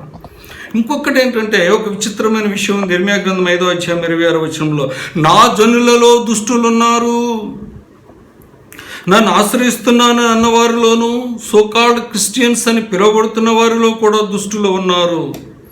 నా వాక్యాన్ని చదవకుండా, నా మందిరానికి రాకుండా, నన్ను ప్రేమించకుండా, నా ఆలోచన చొప్పున నడవకుండా, నా కోసం ఫలించకుండా నులివెచ్చని స్థితిలో ఉన్నవారు చాలామంది ఉన్నారు అని అంటున్నాడు. ఆయన పిల్లల్లో కూడా దుష్టులు ఉన్నారు. అందుకంటున్నాడు, భ్రష్టులైన పిల్లలారా తిరిగి రండి, అవిశ్వాసులైన నా పిల్లలారా రండి, మీ విశ్వాసాన్ని నేను బాగు చేస్తాను. రిపేర్కి వచ్చింది మీ విశ్వాసం, రండి నేను రిపేర్ చేస్తాను, నేను మళ్ళీ రిస్టోర్ చేస్తాను, నేను మళ్ళీ రివైవ్ చేస్తాను అని చెప్తూ ఉంటున్నాడు ప్రియులారా. ఇర్మీయా గ్రంథం 23:10-11 ధ్యానం చేసినట్లయితే, నా మందిరములో వారి చెడుతనము నాకు కనబడెను. ఎక్కడో కాదు, నా మందిరములో వారి యొక్క చెడుతనము నాకు కనబడెను. 10వ ఉంటుంది, దేశము వ్యభిచారులతో నిండి ఉన్నది, జనుల నడవడి లేక నడత చెడ్డదాయను, వారి శౌర్యము సరిగా లేదు. 11వ అంటాడు, ప్రవక్తలు యాజకులు అందరూ అపవిత్రులైపోయారు, నా మందిరములో వారి చెడుతనము నాకు కనిపిస్తోంది అని అంటున్నాడు. ఎస్, దేవుని ప్రజల్లో కూడా చెడుతనం కనిపిస్తూ ఉందంట, క్రైస్తవులు కూడా చెడుతనం కనిపిస్తూ ఉంటుంది. అందుకే అంటున్నాడు ఇర్మీయా 4:14 నువ్వు ఎంతకాలము దుష్టాభిప్రాయాలు కలిగి ఉంటావు, రా నీ చెడుతనాన్ని కడిగి వేసుకో, నీ చెడుతనాన్ని కడిగి వేసుకో, నీ హృదయాన్ని శానిటైజ్ చేసుకో, నీ చేతను శానిటైజ్ చేసుకో, నీ క్రియలను కడిగి వేసుకో, శుద్ధి చేసుకో అంటున్నాడు. వింటారు ఆ మాట? దేవుని కోపానికి కారణం ఇవే, ఇటువంటి క్రియలే.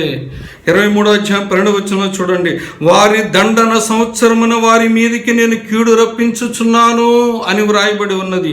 For I will bring disaster on them the year of their punishment. ఇదే 2020 ద ఇయర్ ఆఫ్ పనిష్మెంట్. మనం మొట్టమొదటి రోజున విష్ హ్యాపీ న్యూ ఇయర్ అని మనం ఎంతోమందిని విష్ చేసి ఉంటాం, కానీ నిజంగా ఇది హ్యాపీ న్యూ ఇయర్ అయినా నువ్వెవరు నేనెవరు హ్యాపీ అని చెప్పుకోవడానికి? ఇది దేవుని చేతిలో ఉన్నది ప్రియులారా. This is the year of punishment, this is the year of correction. మనం కరెక్ట్ చేసుకోవాల్సిన సంవత్సరం ఇది, దేవుని శిక్షను అనుభవిస్తూ సరిదిద్దుకోవాల్సిన సంవత్సరం ఇది. The year of punishment. 13వ వచనంలో ప్రవక్తలు అవివేక క్రియలు చేయగా చూచితిని, వారు దొంగ ప్రవచనాలు చెప్పి జనులను త్రోవ తప్పిస్తూ ఉన్నారు.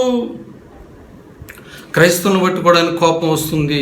వారి యొక్క ఆలోచనలు దుష్టుల ఆలోచన చొప్పున నడుస్తున్నారట. ఇంకా పాపుల మార్గంలో నిలుస్తూ ఉన్నారట. అపహాస్యులు కూర్చుండే చోటలో కూర్చుంటున్నారు తప్ప నా వాక్యాన్ని ధ్యానిస్తూ నా వాక్యం ముందు ఆనందించే వాళ్ళు ఎవరు లేరని చెప్పి దేవుడు కోపడుతూ ఉన్నాడు. ప్రియులారా, మొట్టమొదటిగా దుష్క్రియల వల్ల, రెండవదిగా దుష్ట క్రియల వల్ల దేవుని కోపం వచ్చింది. మూడవది చెప్తున్నాను, అపవిత్ర క్రియలు, unholy deeds or sinful deeds. ఈ క్రియలను చేసేవాడిని మన తెలుగులో అపవిత్రుడు లేక పాపి అంటాం. పవిత్రత లేని జీవితం, పరిశుద్ధత లేని జీవితం. కొంతమంది పైకి పవిత్రులుగా, సాధువులుగా, ఏకంగా భగవంతుడిలాగే నటిస్తూ చాలా ఇదిగా మాట్లాడుతూ ఉంటారు, కానీ లోపల అంతరంగమంతా అపవిత్రతే. కొన్ని ఉదాహరణలు చూపిస్తా. మీకా గ్రంథం 2వ అధ్యాయం 1వ వచనంలో అంటాడు, మంచముల మీద పరుండి మోసపు క్రియలు యోచిస్తూ దుష్కార్యములు చేస్తారట. ఎంత అపవిత్రత! హృదయం అపవిత్రతో నిండిపోవడం వల్ల మంచాల మీద పరున్నప్పుడు కూడా మోసాన్ని కూర్చున్నటువంటి క్రియలు. ఏ విధంగా మోసం చేద్దామా, ఏ విధంగా ఎదుటివాడిని మీద కుట్ర పన్నుదామా, ఏ విధంగా ఎదుటివాడిని దగా చేద్దామని ఇటువంటివే దుష్కార్యములు ఆలోచిస్తూ ఉంటారట. హృదయంలో మోసం. ఏంటయ్యా మోసాలు అంటే? 2వ వచనం నుంచి చదివితే తెలుస్తుంది. అన్యాయంగా ఇతరుల యొక్క భూములు, ఇతరుల యొక్క ఇండ్లు, కుటుంబాలను కూడా ఆక్రమించుకుంటూ ఉంటారట. అన్యాయంగా అంటే దోపిడీ చేస్తూ ఉంటారట. ప్రియులారా, గుండాయిజం చేస్తూ ఉన్నారట, రౌడీయిజం చేస్తూ ఉన్నారట, దౌర్జన్యం చేస్తూ ఉన్నారట, కుటుంబాలను మోసం చేస్తూ ఉన్నారట. 8వ వచనం ఉంటుంది, నిర్భయముగా సంచరించే వారిని చూచి వారి కట్టు పంచెలను మాత్రమే విడిచి వారి పై వస్త్రాలను లాక్కుంటారట. చూడండి, ఆఖరికి అప్పు చేసి తీర్చలేకపోతే కుటుంబంలో భార్య పిల్లలు కూడా లాక్కెళ్ళిపోయి వాడు కట్టుకున్న వస్త్రాలను కూడా లాక్కిపోయి కట్టు పంచెను, ఒక చిన్న పంచెను మాత్రం విడిచిపెట్టి దౌర్జన్యం చేసేవాళ్ళు ఉన్నారటండి. ప్రియులారా, 9వ వచనంలో స్త్రీలను పిల్లలను ఎత్తుకొని పోతూ ఉన్నారట. ఇవన్నీ ఏంటంటే ఇవి అపవిత్రమైనటువంటి కార్యాలు. ప్రియులారా, ఇది దేవుడి 10వ వచనం అంటాడు, ఈ దేశము మీ విశ్రాంతి స్థలము కాదు, ఇక మీరు లేచి వెళ్ళిపోండి అంటున్నాడు. ఇదేమన్నా మీరు ఎంజాయ్ చేసే స్థలం అనుకుంటున్నారా? మీరు పెర్మనెంట్గా నివాసం చేసే స్థలం అనుకుంటున్నారా? ఇంకా ఈ భూమి మీది, ఈ ఇల్లు మీది, ఇదంతా మీది అనుకున్నా? నో, ఇక మీరు లేచి వెళ్ళిపోండి.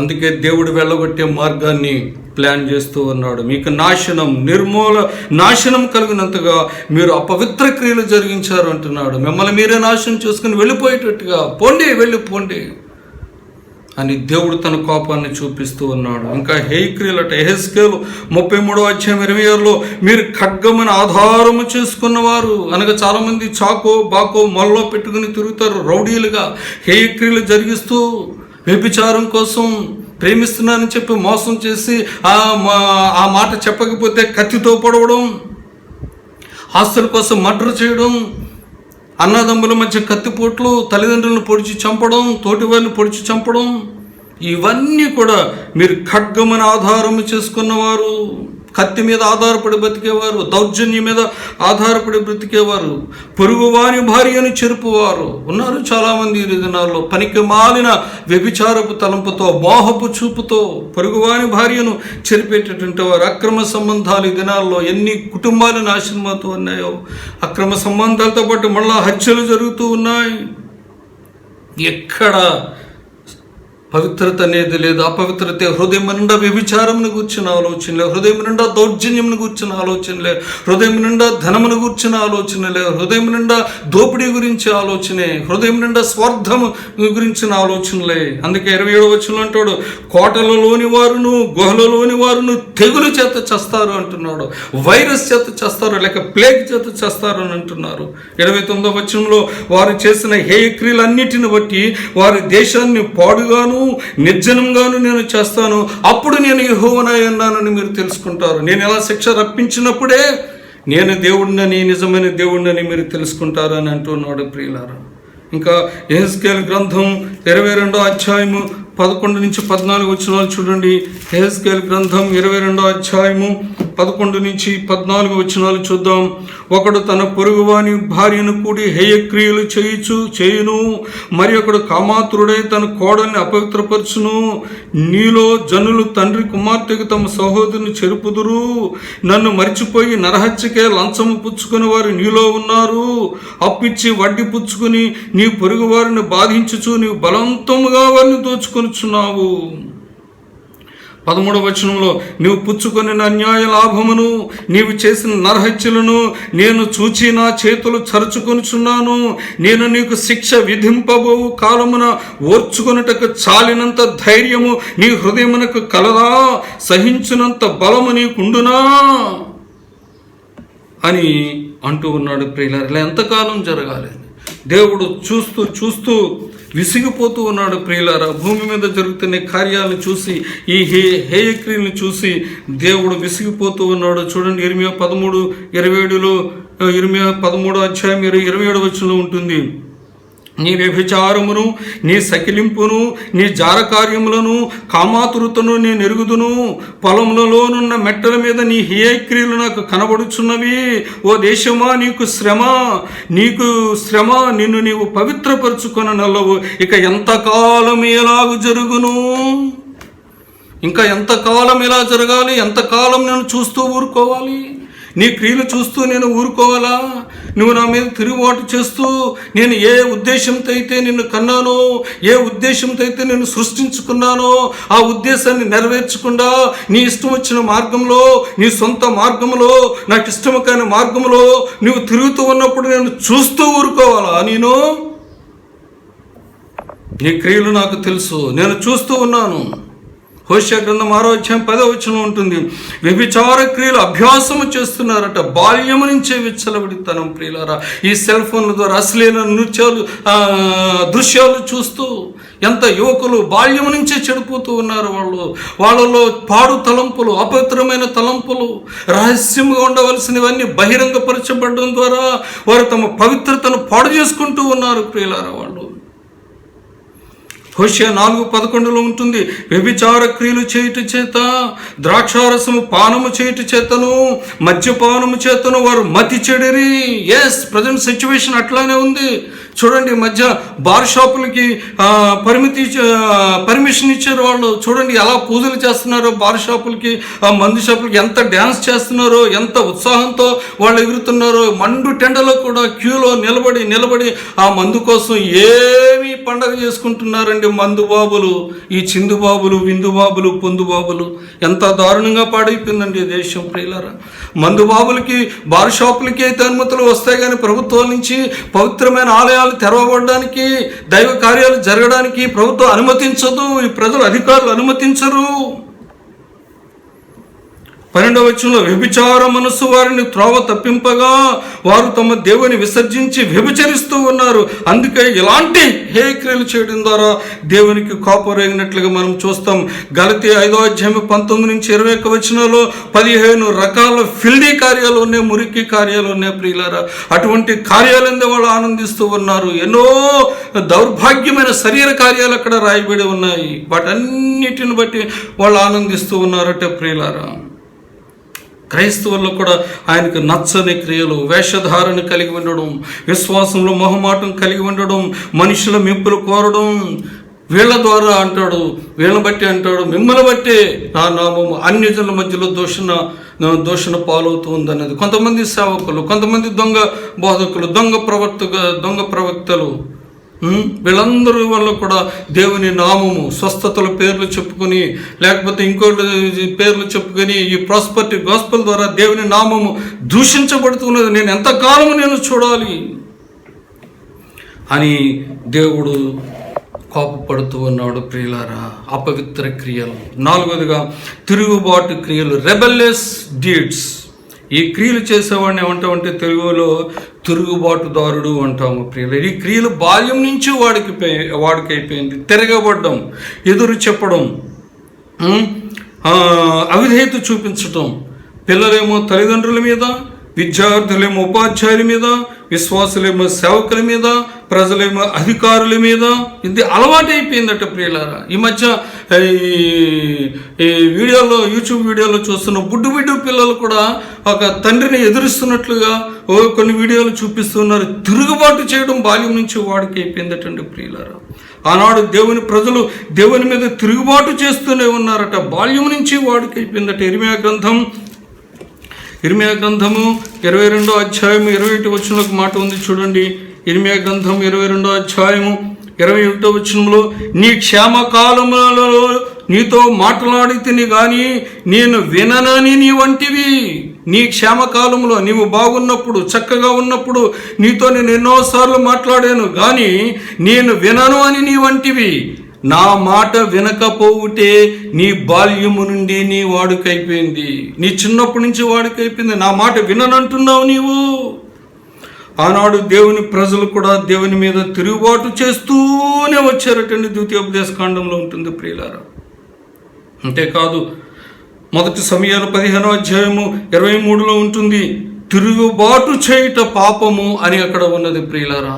ఎస్, దేవుని మీద తిరుగుబాటు చేస్తూ, పాపము చేస్తూ దేవునికి కోపాన్ని రేపుతున్నట్లుగా మనము చూస్తూ ఉన్నాము. నెహెమ్యా 9:26లో, వారు అవిధేయులై నీ మీద తిరుగుబాటు చేసి నీ ధర్మశాస్త్రాన్ని లక్ష్య పెట్టక త్రోసివేసి నీ తట్టు తిరగవలని తమకు ప్రకటన చేసిన నీ ప్రవక్తలను చంపి నీకు బహుగా విసుగు పుట్టించారు, నీకు బహుగా కోపం పుట్టించారు.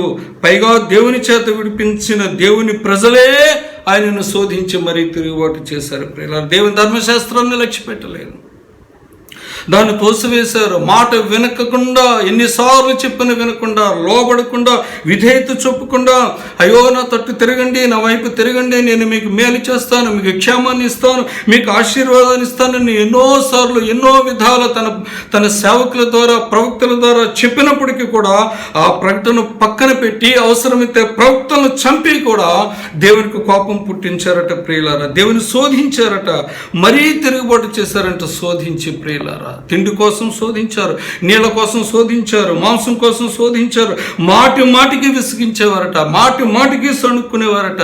నిత్యము తిరుగుబాటట, సణుగుడు తిరుగుబాటు వాళ్ళు చేస్తూ దేవునికి కోపం పుట్టించినట్లుగా మనం చూస్తూ ఉన్నాం. అందుకే హెస్కేలు గ్రంథం 28లో అంటాడు, నేను నా రౌద్రము వారి మీద కుమ్మరించి నా కోపము వారి మీద తీర్చుకుందునని అని అనుకుంటున్నాను అంటున్నాడు దేవుడు. నేను నా కోపాన్ని కుమ్మరించాలి, నా కోపాన్ని నేను తీర్చుకోవాలని చాలా రౌద్రంగా, మహారౌద్రంతో ఆయన మాట్లాడుతూ ఉన్నాడు. ఆయన కోపం రౌద్రంగా మారింది, ఆ రౌద్రం ఉగ్రతగా మారింది. ఈ ఉగ్రత మహోగ్రతగా మారే దినం ఒకటి రాబోతూ ఉన్నది ప్రియులారా. ఆయన వలకపోస్తాడట తన కోపాన్ని, తన యొక్క ఉగ్రతను దిమ్మరిస్తాడట.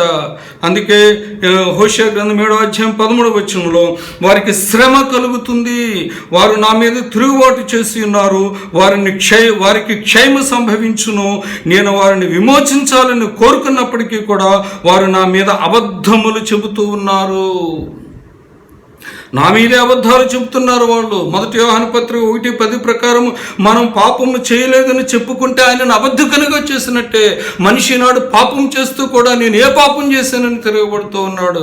మీరు పాపం అంటే కోపం వస్తూ ఉంటున్నది. నేనేం పాపం చేశాను, నేనన్నా ఇది హత్య చేశానా, వ్యభిచారం చేశాను అంటున్నాడు. కానీ మానవునిలో బాల్యం నుంచి, పుట్టుక నుంచి స్వతహా పాపి ఉన్నాడు అన్న సంగతి మానవుడు గ్రహించడం లేదు ప్రియులారా. అందుకే యెషయా 59:12లో, మేము చేసిన తిరుగుబాటు క్రియలు నీ ఎదుట ఎంతో విస్తారముగా ఉన్నాయి అని అంటూ ఆ తిరుగుబాటు చేయటం మా వల్ల జరుగుతున్నది అని అంటూ ఉన్నారు. ఎందుకంటే అలవాటు అయిపోయింది, తిరుగుబాటు చేయడం అలవాటు అయిపోయింది, ఎదురాడడం అలవాటు అయిపోయింది ప్రియులారా.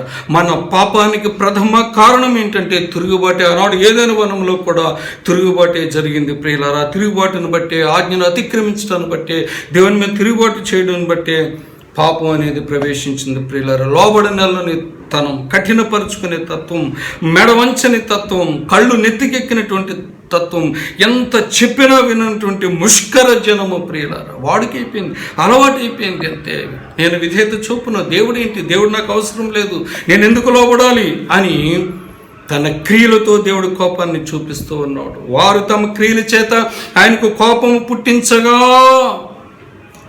తెగులు రేగెను. తెగులు రేగడానికి కారణం మన క్రియలు, దుష్క్రియలు, దుష్ట క్రియలు, అపవిత్ర క్రియలు, తిరుగుబాటు క్రియలు. ఆనాడు ఇశ్రాయేలు జనాంగం ఏ క్రియలైతే చేశారో, ఏ హేయమైన క్రియలైతే చేశారో, ఈ దుష్క్రియలు, దుష్ట క్రియలు, అపవిత్ర క్రియలు, తిరుగుబాటు క్రియలు నేటికి ప్రజలు చేస్తూనే ఉన్నారు. అందుకే దేవుని కోపం వచ్చింది. These are the reasons. Now result ఏంటి? ఫలితం దేవునికి కోపం రావడం వల్ల, దేవుని యొక్క అంత ఉగ్రత రావడం వల్ల ఏంటి రిజల్ట్ అనేది మనం ఆలోచిస్తే, హోషేయ గ్రంథం 4:9 ఏమనుందంటే, జనులకు ఎలాగో యాజకులకును అలాగే సంభవించును, వారి ప్రవర్తనను బట్టి నేను వారిని శిక్షింతును, వారి క్రియలను బట్టి వారికి ప్రతీకారం చేతును అని ఉన్నది ప్రియులారా. And it shall be like people, like priests, so I will punish them for their ways and reward them for their deeds. ఎలా ప్రతీకారం తీర్చుకుంటాడట? యెహెజ్కేలు 6:11-12 ప్రకారము ఖడ్గముతో, క్షామముతో అంటే కరువుతో, తెగులుతో నా క్రోధమును నేను తీర్చుకుందును. ఎస్, ఖడ్గం, యుద్ధాలు, కత్తితో, క్షామం, కరువు, తెగులు, ప్రపంచం అంతా కూడా అందరి మీద కూడా కుమ్మరించి నా క్రోధాన్ని నేను తీర్చుకుంటానంటున్నాడు ప్రియులారా. ఇంకా ఇర్మియా గ్రంథం 6:10-12 చూస్తే, ఇర్మియా గ్రంథం 6:10-12 చూస్తే, 10-12 విందురు అని నేను ఎవరితో మాట్లాడేదను, ఎవరికి సాక్ష్యం ఇచ్చేదను, వారు వినుటకు తమ మనసు సిద్ధపరచు గొనరు గనుక వినలేకపోయిరి. ఇదిగో వారు యెహోవా వాక్యమందు సంతోషము లేని వారే దానిని తృణీకరింతురు. కావున నేను యెహోవా క్రోధముతో నిండి ఉన్నాను, దానిని అణుచుకొని చూడండి 2 సార్లు, దాన్ని నేను అణుచుకొని నేను విసిగి ఉన్నాను. ఒకడు తప్పకుండా వీధిలోనున్న పసిపిల్లల మీదను యవ్వనుల గుంపు మీదను దాన్ని కుమ్మరింపవలసి వచ్చును. భార్యాభర్తలను, వయస్సు మీరిన వారును, వృద్ధులను పట్టుకొనబడదురు, ఎవరు కూడా మిగలరు. నా క్రోధాన్ని నేను తీర్చుకుంటాను అంటున్నాడు ప్రియులారా. నేను నా క్రోధమును ఇంతవరకు అణుచుకొని విసిగిపోయి ఉన్నాను. నేను ఎన్నో మార్లు చెప్పినాను, ఎన్నో మార్లు ప్రకటించున్నాను, ఏదో విధంగా బ్రతిమాలాను, హృదయం అనే ద్వారం దగ్గర నిలబడి నేను ఎన్నోసార్లు సువార్తను వినిపింపచేశాను, సత్యాన్ని ప్రకటించాను. అయినప్పటికీ కూడా నేను వినను అని తిరుగుబాటు చేస్తూ, దేవుని దూషిస్తూ, దేవుని మీద అబద్ధాలు మోపుతూ, నేరాలు మోపుతూ, ఆయన ప్రవక్తలను చంపుతూ, సేవకులు చంపుతూ ఉంటే నేను చూసి నా క్రోధాన్ని నేను ఇప్పుడు అణుచుకున్నాను. ఇంతవరకు నేను విసిగిపోయి ఉన్నాను. విసిగిపోయిన వాడు ఏదైనా చేయగలడు. తెగించిన వాడికి ఏదో అంటారు చూసారా, అట్లా దేవుడు విసిగిపోయన్నాడు. అందుకే దేవుని యొక్క శిక్ష ఆయుధాలు యెషయా గ్రంథం 29:6 ఉన్నాయి. ఆ ఏమిటంటే ఆయుధాలు ఉరుము, భూకంపం, మహాశబ్దం, సుడిగాలి తుఫానులు, దహించు అగ్నిజ్వాలలు, thunder, earthquake, great noise, storm with tempest, flame of devouring fire. ఇవన్నీ ఆయన ఆయుధాలు, దేవుడు ప్రయోగించే ఆయుధాలు. సృష్టి అంతా ఆయనదే. సృష్టిలో దేనినైనా సరే ఆయుధాలుగా ఆయన ఉపయోగించుకోగలడు. యెషయా 30:30 అంటాడు, తన ప్రభావము గల స్వరాన్ని వినిపిస్తాడు, ప్రచండమైన కోపముతోనూ, దహించు జ్వాలతోనూ, పెళయను గాలివాన వడగండ్లతోనూ తన చేయి వాలడం చూపిస్తాడట ప్రియులారా. ప్రచండమైన కోపముతో, విత్ రేజింగ్ యాంగర్, కోపం రేజ్ అవుతూ ఉంటుంది, మహా ఉగ్రత. అండ్ దహించు జ్వాల, కన్జ్యూమింగ్ ఫైర్. ఈ విధంగా వీటితో తన చేయి ఆయన చాపుతాడట ప్రియులారా. అయితే ఈ ఉరుము, భూకంపం, మహాశబ్దం, సుడిగాలి, తుఫానులు, ఈ అగ్నిజ్వాలు అనేటటువంటి ఒక ప్రాంతానికి లేదా ఒక దేశానికి లేదా ఏదో ఒక ఏరియానికి పరిమితమైన శిక్షలు అనుకుంటే, ఆయన మాట వినకపోతే పంపించే శిక్షలు అయితే, అంటే they may be limited to certain places. ఈ 5 ఆయుధాలు కాకుండా ఇంకొక ఆయుధం ఉందట. ఇంకొక మహాభయంకరమైన ఆయుధం. అది లేవి కాండము 26వ అధ్యాయము 23 నుంచి 25 వచనాలు చదివితే అర్థమవుతుంది. శిక్షల మూలముగా మీరు నా ఎదుట గుణపడక నాకు విరోధముగా నడిచినడలా నేను కూడా మీకు విరోధముగా నడిచెదను. మీరు నాకు వ్యతిరేకంగా ప్రవర్తిస్తే నేను మీకు వ్యతిరేకంగా ప్రవర్తిస్తాను. మీ పాపములను బట్టి ఇక 7 మిమ్మల్ని దండిస్తాను. అంటే 7 ఖండాలను నేను దహిస్తాను. 7 ఖండాలను నేను దహిస్తాను, దండిస్తాను అన్నట్లుగా ఉన్నది ప్రియులారా. 25వ వచనంలో మీ మీదకి ఖడ్గంను రప్పించదును, అది నా నిబంధన విషయమే, ప్రతిదండన చేయును. మీరు మీ పట్టణంలో కూడి ఉండగా మీ మధ్యకు తెగులును రప్పించదను. ఖడ్గం అంటే ఒక చోట 1 దినవృత్తాంతాలు 21:12 దేవుని ఖడ్గం అంటే యెహోవా కత్తి అనగా తెగులని అర్థం కూడా ఉంది పిల్లల. తెగులు ఇది భూగోళమునంతా కూడా ఒకేసారి శిక్షించడానికి దేవుడు ఉపయోగించే ఒక ఏకైక ఆయుధం, సాధనం ఏదైనా ఉందంటే తెగులు. రెండోది కరువు ప్రియులరా. ఇప్పుడు కరోనా యొక్క పార్ట్ 1 ప్రిలిమినరీనే మనం చూస్తూ ఉన్నాం. ఇంకా కరోనా దశలు మార్చుకునే అవకాశం ఉందని శాస్త్రవేత్తలు చెబుతున్నారు. ఇది దేవుని ఉగ్రత. దేవుడు ప్రపంచం మీద తన క్రోధాన్ని తీర్చుకునే ఒక ఆయుధం, ఆయన ప్రతీకారాన్ని తీర్చుకోవడానికి దేవుడు వదిలినటువంటి ఒక ఆయుధం. ఇది కేవలం we are in the preliminary stage only. But ముందు ఇంకా మహాభయంకరమైనటువంటి ఉగ్రత మనం చూడబోతున్నాం భూమి మీద. అందుకే 14-15 వచనాల్లో, ఓ దేశమా, ఓ ప్రపంచంలో ఉన్న దేశములారా ఆలకించండి. మీరు నా మాట వినక, నా ఆజ్ఞలన్నిటిని అనుసరింపక, నా కట్టడలను నిరాకరించిన యెడల, నా ఆజ్ఞలన్నిటిని అనుసరింపక, మీరు నా తీర్పుల విషయమే అసహించుకునే యెడలను నేను మీకు చేయునది ఏమనగా, 16వ వచనములో, తాపజ్వరమును, సివియర్ ఫీవర్, క్షయరోగమును అనగా దగ్గు, ఆయాసముతో కూడిన ఊపిరితిత్తుల వ్యాధిని మీ మీదకి రప్పిస్తాను. ఇదే కరోనా లక్షణం ప్రియులారా. ఇది ఏనాడో చెప్పాడు. ఇది దేవుని ఆయుధం. ఇది దేవుని ఉగ్రత చూపించే ఆయుధంలో ప్రథమ ఆయుధం ఇది. తాపజ్వరం అంటే severe fever, high temperature fever. క్షయరోగం, అంటే టీబీకి సంబంధించింది. కాఫ్, దగ్గు ఉంటుంది, ఆయాసం ఉంటుంది, ఊపిరితిత్తులకు సంబంధించింది. కరోనా కూడా అదే డిసీజ్ ప్రియులారా. ఇది దేవుని ఉగ్రత కాదా? అప్పుడు ఏమవుతుందో తెలుసా? ఏమంటున్నాడంటే ఇంకా 22వ 61-22 నీవు నశించే వరకు ఈ ధర్మశాస్త్ర గ్రంథములో రాయబడిన ప్రతి రోగమును, ప్రతి తెగులును ఆయన నీకు కలుగజేయును. నీవు నీ దేవుడైన యెహోవా మాట వినలేదు గనుక ఆకాశ నక్షత్రముల వలె విస్తారములైన మీరు లెక్కకు తక్కువే కొద్దిమందే మిగిలియుందురు. చాలా మంది మరణిస్తారు. ఈ దీర్ఘకాలం ఉండే వ్యాధితో, ఈ ఆశ్చర్యకరమైన తెగులుతో చాలా మంది మరణిస్తారట. ఈ తెగులు బారిన పడతారని పరిశుద్ధ గ్రంథంలో ఉంది. ఒక విచిత్రమైన విషయం చెప్పనా, రాజు అయిన దావీదు కూడా ఆ దినాల్లో కరోనాకు బలైనాడు ప్రియులారా. కరోనా వ్యాధి వచ్చింది, దేవుని కోపం ఒకసారి వచ్చింది. కీర్తన 38:11 ఉంటుంది, నా స్నేహితులను, నా చెలికాండ్రును నా తెగులు చూచి ఎడమగా నిలుచుచున్నారు, నా బంధువులు దూరముగా నిలుచుచున్నారు, నా ఆరోగ్యము క్షీణించిపోయింది, నా ఎముకల్లో నొప్పి, నాకు బాడీ పెయిన్స్ వస్తున్నాయని అన్నాడు ప్రియులారా. దేవుడు కోపగిస్తే ఎవరిని ఊరుకోడు.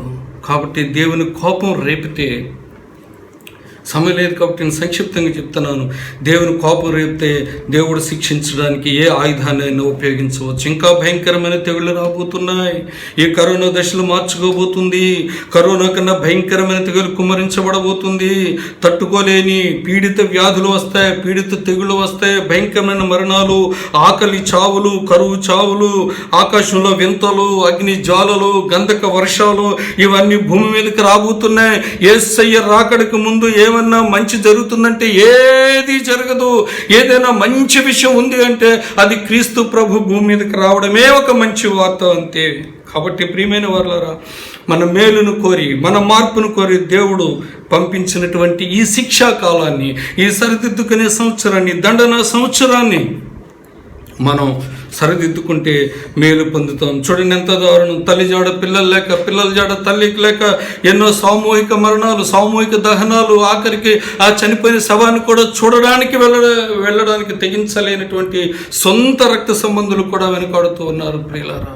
ఎస్, దేవుని యొక్క కోపం రిజల్ట్స్ చూసాం. ఆఖరిగా రెమెడీస్ చూద్దాం ప్రియులారా. మనం చదువుకున్న మూలవాక్యంలో ఈ తెగులు ఆగిపోవడానికి ఫీన్హాస్ అనే ఆయన పరిష్కారం చేశాడు ప్రియులారా. అదేంటంటే, ఒకసారి దేవుని జనానికి సంబంధించిన ఒక పురుషుడు ఒక అన్య స్త్రీతో, ఒక విగ్రహారాధనతో ఉన్నటువంటి స్త్రీతో పాపం చేస్తుంటుండగా, వ్యభిచారం చేస్తుంటుండగా ఒక కత్తి ఈటి తీసుకుని ఆ పాపం చేస్తుంటుండగానే పొడిచి చంపేశాడు.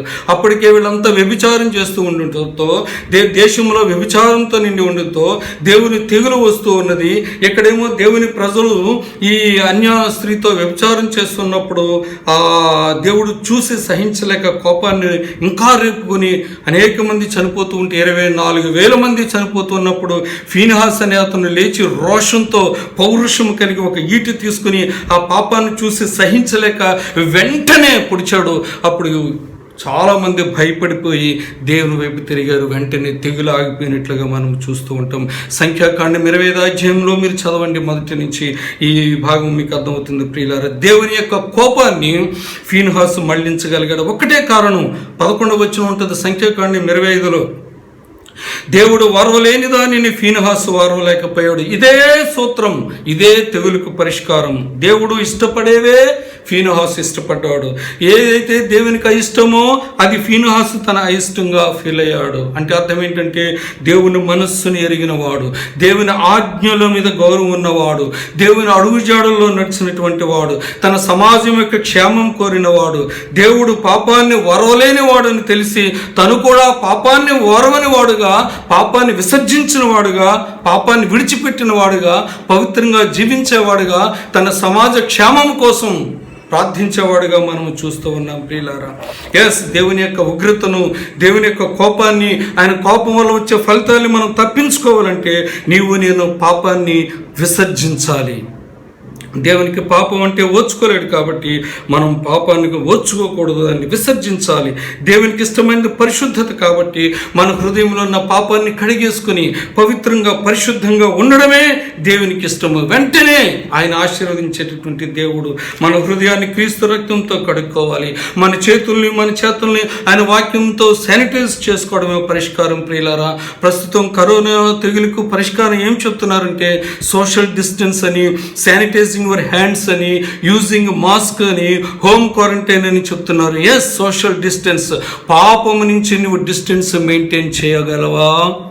Sanitising your hands. క్రీస్తు రక్తం చేత నీ పాపపు క్రియలను, నీ పాపపు చేతులను కాదు, పాపపు చేతలను క్రీస్తు రక్తం చేత శానిటైజ్ చేసుకోవాలి. క్రీస్తు రక్తం అనే శానిటైజర్ నువ్వు కొనుక్కున్నావా? దేవుని వాక్యం అనే ప్రొటెక్టింగ్ మాస్క్ నువ్వు సంపాదించుకోవాలి. అది నిన్ను కాపాడుతుంది, వ్యాధి నుంచి, రోగం నుంచి నిన్ను కాపాడుతుంది, నీ నడతను శుద్ధి చేస్తుంది, నీ ప్రాణబాధల్లో నెమ్మదినిస్తుంది, ఏ రోగము నీ గుడాలను సమీపించకుండా చేస్తుంది. దేవుని వాక్యం అనే ఆ ప్రొటెక్టింగ్ మాస్క్ నువ్వు సంపాదించుకున్నావా? Home quarantine. దేవుని చేతుల్లో నువ్వు క్వారంటైన్ అయిపోవాలి. దేవుని చేతుల్లోకి నువ్వు రావాలి, దేవుని స్వాధీనంలోకి రావాలి, దేవుని రెక్కల లోపల నువ్వు లాక్డౌన్ అయిపోవాలి ప్రియులారా. అప్పుడే ఈ తెగులు, ఈ కోపం చల్లారుతుంది ప్రియులారా. నీ హృదయాన్ని కడిగేసుకుని రిపెంట్, పశ్చాత్తాపపడి దేవుని వైపు కనుక నువ్వు తిరిగినట్లయితే కరుణించే దేవుడు, కనికరం కలిగిన దేవుడు, ప్రేమ కలిగిన దేవుడు తన మనసును మార్చుకుని ఈ తెగులను తప్పించి నీ దేశాన్ని కాపాడేటటువంటి వాడు. మరి క్రీస్తు నెరిగిన బిడ్డలు, ఇప్పటికే క్రీస్తు రక్తము చేత విమోచించబడిన వారు ఒక ఫీన్హాసులా నిలబడాలి, లేవాలి. సమాజంలోంచి దేవుని ప్రజల మధ్య పరిహారిగా నిలబడాలి. ఒక పరిహారం చేసేవాడుగా, ప్రార్థన చేసేవాడుగా, విజ్ఞాపన చేసేవాడుగా, అంగలార్పు చేసేవాడుగా, దేవుని పక్షంగా నిలబడి న్యాయం చేసేవాడుగా, ప్రజలను రక్షించేవాడుగా ఫీన్హాసు లేవాలి. మోషేలా దేవుని ప్రజల రక్షణకై దేవుని కాళ్ళు పట్టుకున్నాడు మోషే. దేవుని కోపం వస్తే వాడిని సంహరిస్తానంటే వద్దు ప్రభు అని దేవుని కాళ్ళకు అడ్డపడిపోయాడు. అలాగ అడ్డపడిపోయే మోషేలు కావాలి. దేవుని కాళ్ళు పట్టుకునే మోషేలు లేవాలి. ఒక అబ్రహాము ప్రార్థించినట్టుగా, లోతు కోసం ప్రార్థించినట్లుగా, పదే ప్రార్థించినట్లుగా అలా ప్రార్థించే అబ్రహాములు కావాలి. ఉన్నారా ఫీన్హాసులు? ఉన్నారా మోషేలు, ఉన్నారా అబ్రహాములు? దేవుణ్ణి వేడుకునేవారు, కన్నీటితో విజ్ఞాపించి నడుము బద్దలయ్యేటట్లు అంగలార్పును కార్చి దేవునికి ప్రార్థించేవారు. దేశం క్షేమం కోసం, ప్రజల క్షేమం కోసం, ప్రజల ఆరోగ్యం కోసం, భూమి మీద శాంతి సమాధానములు నెలకొల్పడం కోసం ప్రార్థించే క్రైస్తవులు, విజ్ఞాపన చేసే క్రైస్తవులు, ఉపవాసం ఉండి కన్నీరు కార్చే క్రైస్తవులు ఎవరైనా ఉన్నారా? యెషయా 62:2 అంటాడు, దేవుడు ఇంకా చేతులు చాపి ప్రేమతో ఆయన పిలుస్తూ ఉన్నాడు.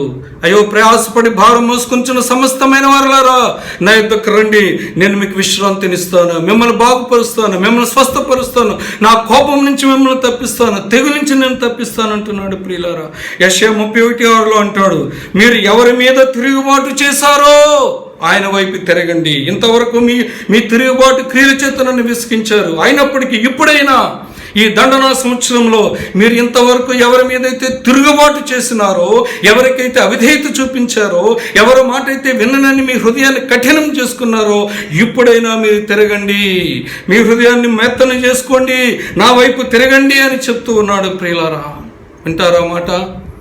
ఆఖరిగా పక్క వచనాన్ని చదువుకుని ముగించుకుందాం. యోవేలు గ్రంథం 2వ అధ్యాయం, యోవేలు గ్రంథం 2వ అధ్యాయము 12-13 వచనాలు చూద్దాం. చూడండి, ఇప్పుడైనను మీరు ఉపవాసం ఉండి కన్నీరు విడుచుచు దుఃఖించుచు మనఃపూర్వకముగా నా యొద్దకు రండి. మీ దేవుడైన యెహోవా కరుణావాత్సల్యములు గలవాడును, శాంతమూర్తియు, అత్యంత కృపగలవాడునై ఉండి తాను చేయనుద్దేశించిన కీడును చేయక పశ్చాత్తాపపడును గనక మీ వస్త్రములను కాక మీ హృదయములను చింపుకొని ఆయన తట్టు తిరుగుడి.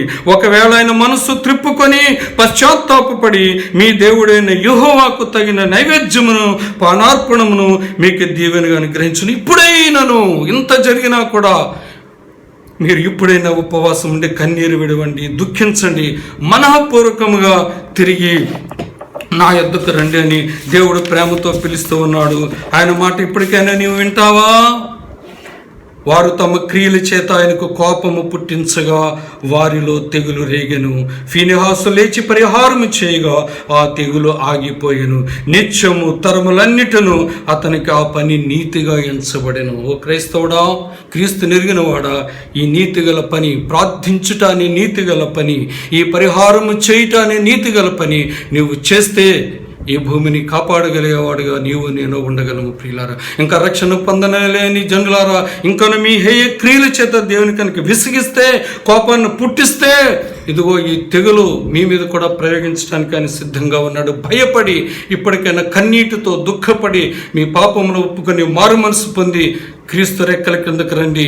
దేవుడు ఎంతో క్షేమాన్ని ఇస్తాడు. ప్రభు మాటలు మన వినికిడిలో ఆశీర్వదించునుగాక. ఆమేన్.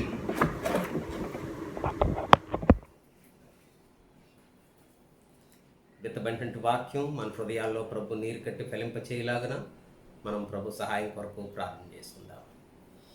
మా ప్రేమ కలిగిన పరలోకపు తండ్రి, మీ అతి పరిశుద్ధ నామానికి వందనాలు చెల్లించుకుంటున్నాం నాయన.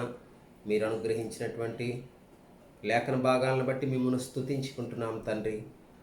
విత్తబడినటువంటి వాక్యం నా హృదయంలో, మా అందరి హృదయాల్లో మీరు నీరు కట్టి ఫలింప చేయమని, నీ వాక్యానికి సంపూర్ణమైనటువంటి విధేయత మేము చూపించగలుగుట కృప అనుగ్రహించమని, నీ పరిశుద్ధ రాకడ కొరకు మమ్మల్ని అందరినీ తగిన రీతిగా సిద్ధపరచమని, వాక్యం అందించిన నీ బిడ్డలను బహుగా దీవించి వారికి 100 ప్రతిఫలం దయచేయమని, గ్రేస్ ప్రేయర్ హౌస్లో ఉన్న ప్రతి కుటుంబాన్ని మీ కృపాస్తాలకు అప్పచెప్పుకుంటూ ఫిలిప్పీ 4:19 ప్రకారం నీ బిడ్డల యొక్క ప్రతి అవసరత తీర్చి నీ పరిశుద్ధ రాకడ కొరకు తగిన రీతిగా ప్రతి ఒక్కరిని సిద్ధపరచమని యేసు ప్రభువారికి అతి పరిశుద్ధమైన నామంలో మిక్కిలి వినయంగా బ్రతినాడు వేడుకుంటున్నాం తండ్రి. ఆమేన్. తండ్రి అయిన దేవుని ప్రేమ, కుమారుడైన యేసుక్రీస్తు ప్రభువారి యొక్క కృప, పరిశుద్ధాత్మ దేవుని యొక్క అన్యోన్య సహవాసము ఇక్కడ చేరిన మనకును, తన నామను ప్రేమించి వారికి అందరికీ ఇప్పుడు ఎల్లప్పుడూ సదాకాలము తోడైండి నడిపించును గాక. ఆమేన్. Praise lord.